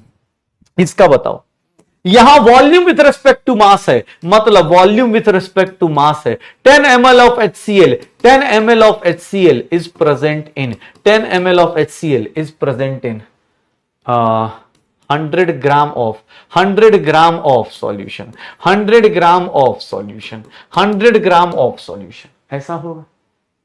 10 ml is present in 100 gram of solution, 10 ml of present in, हो जाएगा, हो जाएगा क्या? Done. 10 ml is present with respect to, sir 10 ml is present with respect to 100 gram of solution. Sir कैसे decide कर रहे हैं बेटा? सिंबल से डिसाइड कर रहे हैं। Mass with respect to volume, volume mass with volume with respect to mass, volume with respect mass with respect to volume. Sir एक बात बताओ, अच्छा चलो एक बात बताना, सर एक बात बताना, टेम्परेचर इंडिपेंडेंट कौन सा है इसमें से? टेम्परेचर इंडिपेंडेंट टर्म कौन सा है? इंडिपेंडेंट टेम्परेचर इंडिपेंडेंट टर्म्स बता सकते हो कौन सा है? इसमें से कौन सा है? इन चारों में से कौन सा इन टेम्परेचर इंडिपेंडेंट टर्म है? सर अभी जो परसेंटेज टर्म्स में पढ़ा उनमें सिर्फ और सिर्फ कौन सा टेम्परेचर इंडिपेंडेंट है? जहां वॉल्यूम इन्वॉल्व नहीं है, जहां वॉल्यूम इन्वॉल्व नहीं होता है। तो परसेंटेज टर्म्स निकालना बहुत सिंपल सा, मास बाय मास कर दो, मास बाय वॉल्यूम कर दो, वॉल्यूम बाय मास कर दो। बेटा ये छोटे छोटे टर्म्स हैं, मास बाय मास। परसेंटेज निकालना सबसे आसान काम है, जिसके रिस्पेक्ट में बोलेगा उसके रिस्पेक्ट में निकाल दो। सिंबल देख लो, सर मास दिया है, वॉल्यूम दिया है, मास अपॉन वॉल्यूम मिक्स कर सकते हो, कोई दिक्कत नहीं आनी चाहिए। ये परसेंटेज बाय परसेंटेज टर्म्स निकल जाएगा। छोटू छोटू सी बात कह रहा हूं, सर कौन सा होगा? वर्डब मास बाय मास। अब परसेंटेज के लिए तुमने क्या किया है? परसेंटेज के लिए तुमने क्या किया है? 100 से मल्टीप्लाई किया है। परसेंटेज के लिए तुमने क्या किया है? 100 से मल्टीप्लाई किया है। अगर इसी परसेंटेज वाले टर्म्स में अगर आप 100 से मल्टीप्लाई नहीं करते, अगर आप 100 से मल्टीप्लाई नहीं करते, अगर आप 100 से मल्टीप्लाई नहीं करते, तो पता है कौन सा टर्म निकल जाता आपकी जिंदगी में? कौन सा टर्म आ जाएगा? सर उसको क्या बोलेंगे? फ्रैक्शन टर्म्स बोलेंगे। क्या बोलेंगे? फ्रैक्शन टर्म्स बोलेंगे। परसेंटेज टर्म्स बहुत सिंपल सा है, अपना डिवाइड बाय टोटल। टोटल कुछ भी हो सकता है, मास हो सकता है, वॉल्यूम हो सकता है, फिजिक्स हो सकता है, केमिस्ट्री हो सकता है, कुछ भी हो सकता है। ठीक है, तो फ्रैक्शन टर्म्स की बात करते हैं, इंटू 100 कर दो। फ्रैक्शन टर्म्स में क्या होता है भैया, फ्रैक्शन टर्म किसी का निकालना हो कैसे निकलता है? फ्रैक्शन का मतलब क्या होता है सर? वैल्यू जो होती है वो हमेशा किसके बीच में रहेगी सर? 0 से लेकर 1 के बीच में। इनकी जो वैल्यू होती है हमेशा 0 से लेकर 1 के बीच में। ध्यान सुनना, 0 से लेकर 1 के बीच में होती है फ्रैक्शन टर्म्स। अब मैं तुमसे बोलूं फ्रैक्शन टर्म्स कैसे निकालेंगे? तो सब फ्रैक्शन टर्म्स निकालना है, ध्यान सुनिएगा, फ्रैक्शन ऑफ ए निकालना है सर। फ्रैक्शन ऑफ ए निकालना है, कैसे निकालेंगे? तो सर गिवन क्वांटिटी ऑफ ए, देखिएगा given quantity of A, sir quantity कुछ भी हो सकता है, मास हो सकता है, वॉल्यूम हो सकता है, और divided by total quantity. Sir बस ये देख लीजिए, ये फ्रैक्शन में और परसेंटेज में क्या डिफरेंस है? फ्रैक्शन में और परसेंटेज में क्या डिफरेंस है? फ्रैक्शन और परसेंटेज में बेटा क्या डिफरेंस है कि सर फ्रैक्शन में इंटू 100 करना था, फॉर फ्रैक्शन में इंटू 100 करना था, और इसमें क्या करना है सर? सीधा सीधा डिवाइड बाय दिस कर दीजिए, रेशियो कर दीजिए। मतलब अगर मैं तुमसे पूछूं परसेंटेज ऑफ ए बताओ, तो तुम क्या करोगे? फ्रैक्शन ऑफ ए को किससे मल्टीप्लाई कर दोगे? 100 से मल्टीप्लाई कर दोगे फ्रैक्शन ऑफ ए को परसेंटेज। पक्का? ये देख लो, तभी तुमसे मैं बार बार बोलूंगा सर ये देख लीजिए, मोल परसेंटेज बताइए ए का, मोल परसेंटेज बताइए ए का, तो तुम क्या कर दोगे सर? मोल फ्रैक्शन ऑफ ए कर दोगे, mole fraction of A into 100 कर दोगे। बेटा आगे जाके यही सब मिलेगा। मैं बोलूंगा डिसोसिएशन परसेंटेज बताओ, डिसोसिएशन परसेंटेज ऑफ ए बताओ, तो तुम क्या करने वाले हो sir? Degree of fraction dissociation, fraction dissociation, जिसको हम लोग क्या बोलते थे? अल्फा बोलते हैं, कहीं कहीं नाम सुना हो। Fraction dissociation of A, alpha किस में लिख दो? फ्रैक्शन में। अल्फा फ्रैक्शन में इंटू कितने से मल्टीप्लाई कर दो? ये अल्फा परसेंटेज में निकालना है। सर ये छोटे छोटे फॉर्मूले पहले रिलेट करना सीख लो। मोल परसेंटेज कोई बोलेगा तो मोल फ्रैक्शन इंटू 100 कर दो। सर डिसोसिएशन परसेंटेज बोलेगा, फ्रैक्शन को 100 से मल्टीप्लाई कर दो। कभी भी किसी का परसेंटेज निकालना है सर, उसको फ्रैक्शन से किससे मल्टीप्लाई कर देते हैं? 100 हो जाएगा। बेटा चैप्टर लिंक करने की कोशिश करो, ऐसा नहीं है तुम्हें 11th 12th पास हो, तुम्हें डिग्री अल्फा पता है ना, अल्फा का परसेंटेज पता हो, अल्फा क्या बोलते हैं? Degree of dissociation. सर मोल पर फ्रैक्शन पता होता है, मोल परसेंटेज निकालना, इंटू 100 कर दो, इंटू 100 कर दो, निकाल दो। सर श्योर है वॉल्यूम परसेंटेज निकालना है, वॉल्यूम परसेंटेज ऑफ ए निकालना है, तो सर वॉल्यूम फ्रैक्शन को, वॉल्यूम फ्रैक्शन ऑफ ए को किससे मल्टीप्लाई कर दो? इंटू 100 से कर दो। सर अगर मास परसेंटेज निकालना है ए का, मास परसेंटेज ए का निकालना है, तो मास फ्रैक्शन को किससे निकाल दो? Sir mass percentage, mass fraction of A into 100 कर दो। Sir volume percentage V by V ऐसे लिखेंगे, mass percentage W by W ए का ऐसे लिखेंगे, हो गया। पक्का? सर फ्रैक्शन निकालने के लिए कुछ नहीं करते, आपको अपनी quantity divide by total quantity करना होता है। जैसे अगर मैं बात करूं मास फ्रैक्शन की बात करूं, अगर मास फ्रैक्शन ए का निकालना है तो कैसे निकलेगा सर? अपना मास डिवाइडेड बाय टोटल, हो गया। सर अगर मैं बोलूं वॉल्यूम फ्रैक्शन निकालो, तो वॉल्यूम फ्रैक्शन कैसे निकलेगा? सर वॉल्यूम फ्रैक्शन ऑफ ए कैसे निकलेगा? तो सर अपना volume divide by total volume, ये निकाल दो, वॉल्यूम फ्रैक्शन ऐसे आ जाएगा। अगर मैं बोलूं कि नहीं वॉल्यूम फ्रैक्शन किसी का भी, तो देख अब ये सारी वैल्यूज क्या होंगी? ये सारी वैल्यूज क्या होंगी? 0 से लेकर 1 तक। ये सारी वैल्यूज क्या होंगी? 0 से लेकर 1 तक। ये सारी वैल्यूज क्या होंगी? 0 से लेकर। परसेंटेज टर्म्स में 3-4 आए, mass by mass, mass by volume, volume by mass, volume by volume, ये सब आ गया। दूसरा सर फ्रैक्शन टर्म से बात करते हैं, फ्रैक्शन किसी का भी निकालने के लिए बोले अपनी quantity divide by total quantity, वो मास हो सकता है, वॉल्यूम हो सकता है, और इसमें एक टर्म आता है जिसका नाम बहुत फेमस है, और वो क्या होता है? Mole fraction. ये देखो मोल फ्रैक्शन को सबसे पहली बात सर इसको कैसे रिप्रेजेंट करते हैं? इसको represented by and pronounced as chi, CHI, काई। जैसे केमिस्ट्री होता है वैसे ही ये काई की तरह प्रोनाउंस करते हैं। अगर मैं तुमसे बोल दूं मोल फ्रैक्शन ऑफ ए बताओ, मोल फ्रैक्शन ऑफ ए बताओ, तो मोल फ्रैक्शन ऑफ ए बेटा क्या हो जाएगा? मोल फ्रैक्शन ऑफ ए बताओ तो ये क्या हो जाएगा? सर अपने moles divide by total moles, यही लिखोगे ना। इसकी वैल्यू कभी निगेटिव हो सकती है, फ्रैक्शन के टर्म्स की वैल्यू, फ्रैक्शन के टर्म्स की वैल्यू कभी निगेटिव हो सकती है sir, can never be negative. ये कभी निगेटिव हो सकती है क्या? कैन नेवर बी निगेटिव, कभी निगेटिव हो सकती है नहीं सर, आप कभी ये निगेटिव हो ही नहीं सकती। निगेटिव नंबर ऑफ मोल्स, ऐसा भूत थोड़ी ना कि निगेटिव वॉल्यूम हो नहीं सकता, निगेटिव मास हो नहीं सकता सर। इसका वैल्यू जब भी निकालोगे सर, ये क्या आएगा सर? ये मोल फ्रैक्शन निकालना है, सिंपल सा है सर। अपने moles divide by total moles, mass fraction निकालना अपना mass divide by total mass, volume fraction निकालना है अपना volume divide by total volume, निकाल दो तो मास फ्रैक्शन वॉल्यूम फ्रैक्शन, हाँ mass fraction volume fraction mole fraction, mole fraction निकालना बेटा कोई दिक्कत नहीं, मोल फ्रैक्शन निकाल दो, ठीक है हो जाएगा सर। फ्रैक्शन टर्म्स जैसे वॉल्यूम का परसेंटेज टर्म्स में 4 आए, फ्रैक्शन टर्म्स में 3 फ्रैक्शन टर्म्स आए। चलो फ्रैक्शन टर्म्स को और डिकोड करते हैं, चलो आ जाओ, तुम्हें और प्रैक्टिस कराते, तुम्हें और प्रैक्टिस कराते हैं। अगर मैं बोलता हूं बाइनरी सॉल्यूशन है, हमारा सिलेबस बाइनरी सॉल्यूशन है, तो चाल ध्यान सुनिएगा। अगर सॉल्यूट है प्लस सॉल्वेंट है, सॉल्वेंट को हमने 1 से रिप्रेजेंट किया था, सॉल्यूट को 2 से।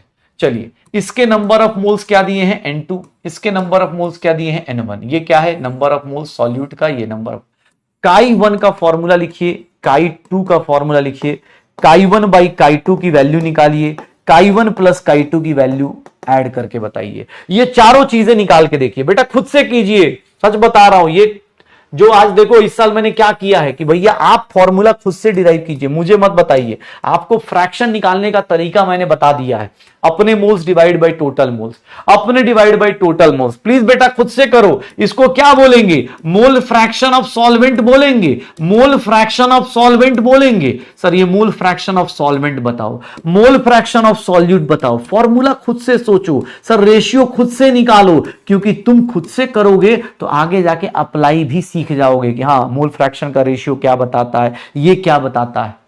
बताओ क्या आएगा सर? इसकी वैल्यू क्या होगी? अपने moles divide by total moles, अपने moles divide by total moles, N1 upon N1 plus N2। Sir इसके मोल्स क्या होंगे? N2 upon N total. Sir इसके मोल्स कितने हो जाएंगे? इसका रेशियो क्या आ जाएगा? N2 N1 प्लस N2 हो जाएगा। ये होगा सर, ये देख लो सर, ये काई 1 अपॉन काई 2, काई 1 अपॉन काई 2, ये देख लो सर, काई 1 अपॉन काई 2, काई 1 अपॉन काई 2 क्या हो जाएगा? काई 1 अपॉन काई 2 क्या हो जाएगा sir? N1 upon N total, N1 plus N2, ऐसे divide by N2 upon N1 plus N2, ऐसा। सर ये रेशियो में कैंसिल आउट हो जाएगा। याद रखिएगा मोल फ्रैक्शन का रेशियो ये बहुत ज्यादा यूज होगा जब आगे कॉन्सेंट्रेशन टर्म्स में शॉर्टकट पढ़ेंगे। मोल फ्रैक्शन का रेशियो मोल्स के रेशियो के बराबर होता है, क्योंकि टोटल टोटल कैंसिल, इसको इससे डिवाइड कर दो, टोटल टोटल कैंसिल, मोल का रेशियो इसके बराबर। इसकी वैल्यू निकालोगे N1 प्लस N2, इसकी वैल्यू निकालोगे N2 N1 plus N2। Sir दोनों को ऐड करोगे सर, ये N1 प्लस N2 एलसीएम हो जाएगा, ऊपर नीचे। सर काई 1 प्लस काई 2 क्या आ जाएगा? 1 आ जाएगा। काई 1 प्लस काई 2 1 आ जाएगा, काई 1 प्लस काई 2 1 आ जाएगा, काई 1 प्लस काई 2 1 आ जाएगा। श्योर हो? काई 1 प्लस काई 2 1 आ जाएगा, यही होगा। ये देख लो कोई भी हो, अगर मैं ऐसे लिख रहा हूं, अब आपके पास सॉल्यूट प्लस सॉल्वेंट है तो इसकी वैल्यू कितनी आ गई? 1। तो आगे जाके मैं क्वेश्चन ऐसे दे दूं, मोल फ्रैक्शन ऑफ सॉल्यूट 0.3 है, मोल फ्रैक्शन ऑफ सॉल्वेंट निकाल सकते हो, मोल फ्रैक्शन ऑफ सॉल्वेंट निकाल सकते हो, मोल फ्रैक्शन ऑफ सॉल्वेंट निकाल सकते हो।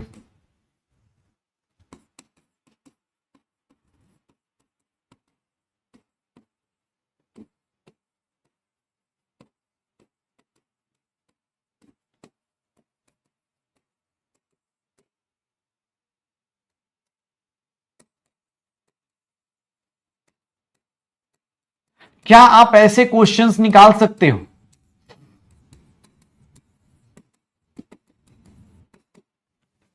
विद इन सेकेंड आप निकाल सकते हो।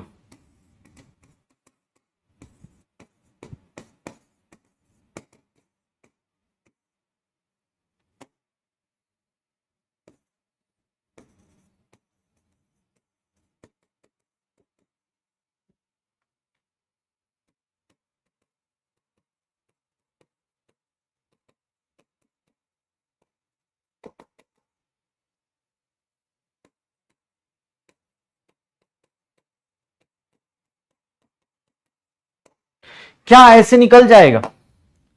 कितना हो जाएगा देख लो। कैसे क्वेश्चंस कर सकते हैं? पहले क्वेश्चन में क्या करना है, सर इसकी वैल्यू दी हुई है, इसकी वैल्यू कितना कर दूं, 1 माइनस 0.3 कैसे आ गया 0.7? क्यों? क्योंकि मुझे पता है मोल फ्रैक्शन ऑफ सॉल्वेंट क्या हो जाएगा, 1 minus mole fraction of solute. बेटा अब ये फॉर्मूला मैं अलग से लिखवाऊं और बोलूं कि बेटा इसको बॉक्स बना लो, बहुत इंपॉर्टेंट है, ये है वो है? बेटा सिंपल सा, ये क्वेश्चन दिया हुआ है, ये लाइन दी हुई है, आंसर निकल जाएगा, ये लाइन दी हुई है, आंसर निकल जाएगा। एक बोला एक दिन में इतना मत पढ़ाया, बेटा जरूरी नहीं है ना हर दिन। हाँ कल का देखो तो कल की क्लास में तो एकदम, कल की क्लास में मोलालिटी नॉर्मेलिटी, कल की क्लास तो भैया यकीन वालों खासकर बोलना चाह रहा हूं, कल भैया एकदम दिमाग का दही हो सकता है, तो सोच के आना, पढ़ के आना। आज तो क्लास में 10 मिनट लेट भी हो गया, लेकिन कल की क्लास में भैया सोच के आना। मोल फ्रैक्शन कैसे निकालोगे ये देख लो। सर इसके केस में कैसे निकलेगा? सर मोल्स दिया हुआ है, मोल्स दिया हुआ है, मोल फ्रैक्शन का रेशियो बोल रहा है। अब एग्जाम हॉल में बैठ के मोल फ्रैक्शन निकाल रहे, सर सीधा सीधा number of moles of A divide bye. अब ये कॉन्फिडेंस से आप तभी कर पाएंगे जब आपको पता होगा कि यार मैं सही सोच रहा हूं। अब पता चला कुछ लोग सर टाइम लग गया, बेटा टाइम कैसे लगेगा जब आप ऐसे करोगे, अरे भैया chi of B is equals to 4/3 + 4। Sir इतना करने की जरूरत नहीं है, इतना करने की जरूरत नहीं है, सीधा सीधा आंसर निकालो 3। कैसे? सर ये फॉर्मूलाज आप याद रखोगे, आपको चीजें दिमाग में रहेंगी, धड़ाधड़ आंसर आएगा।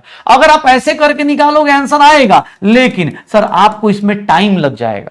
अब जैसे इस क्वेश्चन को देखो, इस क्वेश्चन को देखो, मोल फ्रैक्शन का रेशियो दिया है, सर मोल फ्रैक्शन का रेशियो 4/6 दिया है। क्या मैं इसको Na/n भी लिख सकता हूं? सर मोल फ्रैक्शन के रेशियो को देख के मुझे पता चल गया कि सर 10 मोल सॉल्यूशन का हो, 10 मोल सॉल्यूशन का हो, तो उसके अंदर ए के मोल्स कितने हैं 4 और बी के मोल्स कितने हैं सर 6। अगर 10 मोल का सॉल्यूशन है, ए के मोल्स 4, बी के मोल्स कितने 6, ए के मोल्स 4, बी के मोल्स कितने 6, ए के मोल्स 4, बी के मोल्स कितने ले लिए 6, हो गया। मोल फ्रैक्शन का रेशियो मोल्स का रेशियो, मोल फ्रैक्शन का रेशियो मोल्स का रेशियो, 10 मोल सॉल्यूशन 4 + 6 कर दो, टोटल अगर 10 मोल है तो ए के कितने मोल्स होंगे 4, बी के कितने हो गए 6, तो सर 20 मोल में कितने होंगे सर? सीधा सीधा सीधा सीधा अब आप खुद से बताइए, 20 मोल का सॉल्यूशन है, ए के मोल्स कितने होंगे सर 8 हो जाएंगे, और बी के मोल्स कितने होंगे सर 12 हो जाएंगे। कैसे? यूनिटरी मेथड आता है, यूनिटरी मेथड आता है, यूनिटरी मेथड आता है कि नहीं आता है? अब पता चला एग्जाम हॉल में जाके 20 मोल में मोल फ्रैक्शन दिया है 4/6, कैसे निकालेंगे, कैसे निकालेंगे? कुछ नहीं करना भाई, 4/6 मतलब नंबर ऑफ मोल्स का रेशियो आ गया। नंबर ऑफ मोल्स ए का कितना मान ले 4, 6 का कितना हो गया बी का, आंसर निकाल दे। सर ये कितना हो जाएगा सर? 10 मोल का सॉल्यूशन है, टोटल 10 मोल है, उसमें ए का मोल 4 है, बी का मोल 6 है, तो ऑब्वियस 10 मोल के बदले 20 मोल का सॉल्यूशन करोगे तो खटाखट निकल जाएगा। तो बाइनरी सॉल्यूशन है बेटा, ऐसे निकाल देना, बाइनरी सॉल्यूशन में ऐसे निकाल देना। फ्रैक्शन के टर्म्स जो होते हैं ना बेटा, फ्रैक्शन के टर्म्स परसेंटेज के टर्म्स करने के बाद, ध्यान सुना, फ्रैक्शन के टर्म्स और परसेंटेज के टर्म्स करने के बाद एक बहुत इंपॉर्टेंट और बहुत खतरनाक कॉन्सेप्ट बता रहा हूं। परसेंटेज के लिए तुमने किससे मल्टीप्लाई किया था सर? परसेंटेज के लिए तुमने किससे मल्टीप्लाई किया था? 100 के लिए।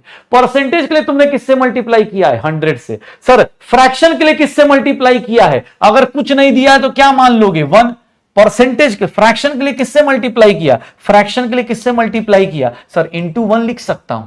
परसेंटेज के लिए 100 से, फ्रैक्शन के लिए किससे मल्टीप्लाई किया? रेशियो इंटू 100 यही करते। ये देखना, ये देखना, अब मैं बताता हूं।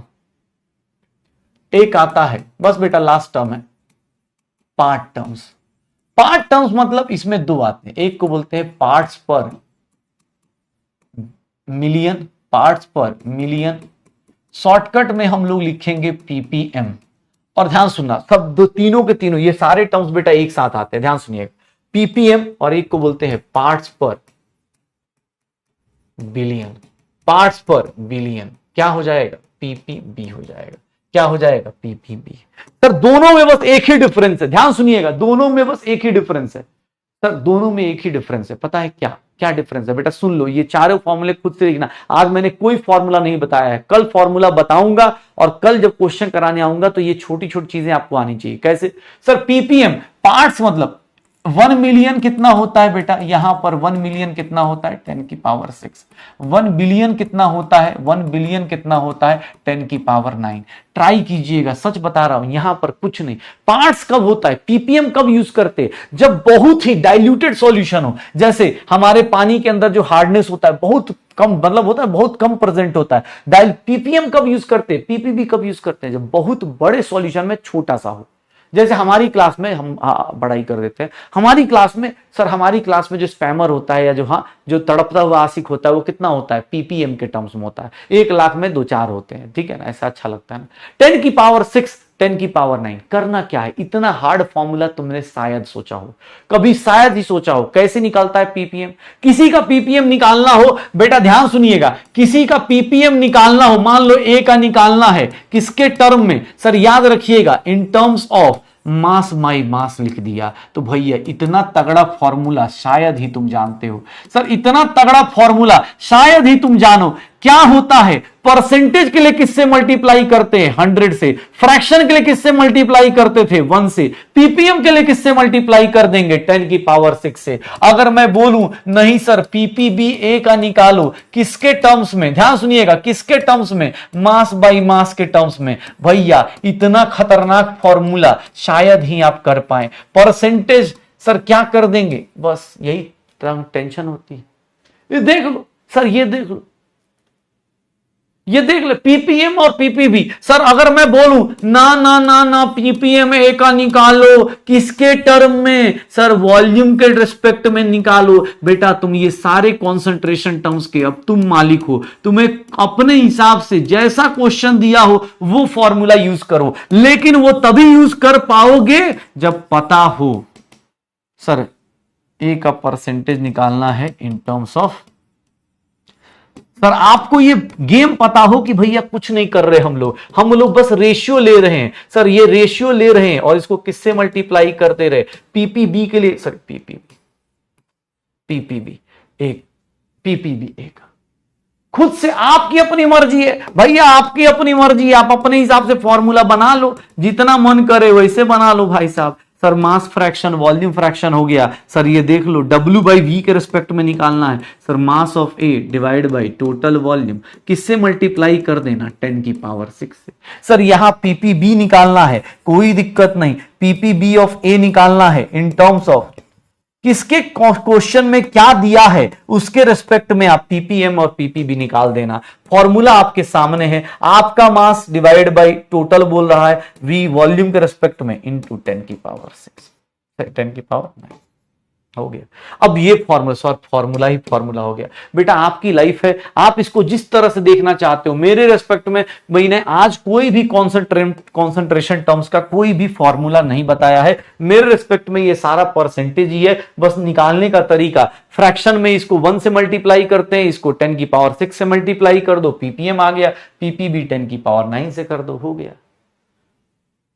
हाँ देख रहे हो कितना शानदार है, इसी को बोलते। अब क्वेश्चन में देखो, अब दिक्कत क्या है, दिमाग जो है ना सर, गजब का दिमाग है सर, प्रोसेस करने में ना कंफ्यूजन हो जाता है सर, गजब का दिमाग सर, प्रोसेस करने में कंफ्यूजन हो जाता है। पता है कैसे, देखना एक सिंपल सी चीज बता रहा हूं, जो लोगों को नोट्स बनाने हैं भैया ये देखिएगा sir, mass of A divided by total mass, अगर मैं ऐसे लिख दूं ना, और ये देख लो, अगर इसको 1 से मल्टीप्लाई करूंगा सर, ये मुझे क्या दे देगा, अगर मैं इस रेशियो को 1 से मल्टीप्लाई करूंगा, मास फ्रैक्शन ऑफ ए मिल जाएगा। अगर इसको मैं 100 से मल्टीप्लाई करूंगा, मास परसेंटेज ऑफ ए मिल जाएगा सर, ए मिल का मास परसेंटेज मिल जाएगा।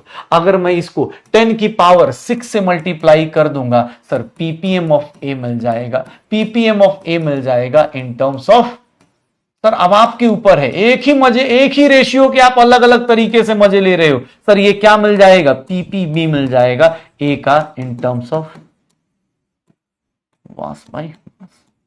देख लो सर गजब का फॉर्मूला, हाँ गजब सर इतना, हाँ बेटा अब मैं इसमें बोलूं बेटा ये सिर्फ मैं बताता हूं, हाँ इसका कोई लॉजिक है, ये तुम्हारे ऊपर है, ये मैं नहीं बता रहा हूं, ये तुम खुद से डिराइव कर रहे हो, ये तुम्हारी अपनी चारों कॉन्सेप्ट को मिक्स कर रहे हो, चारों कॉन्सेप्ट की मिक्स कर रहे हो, और कुछ नहीं।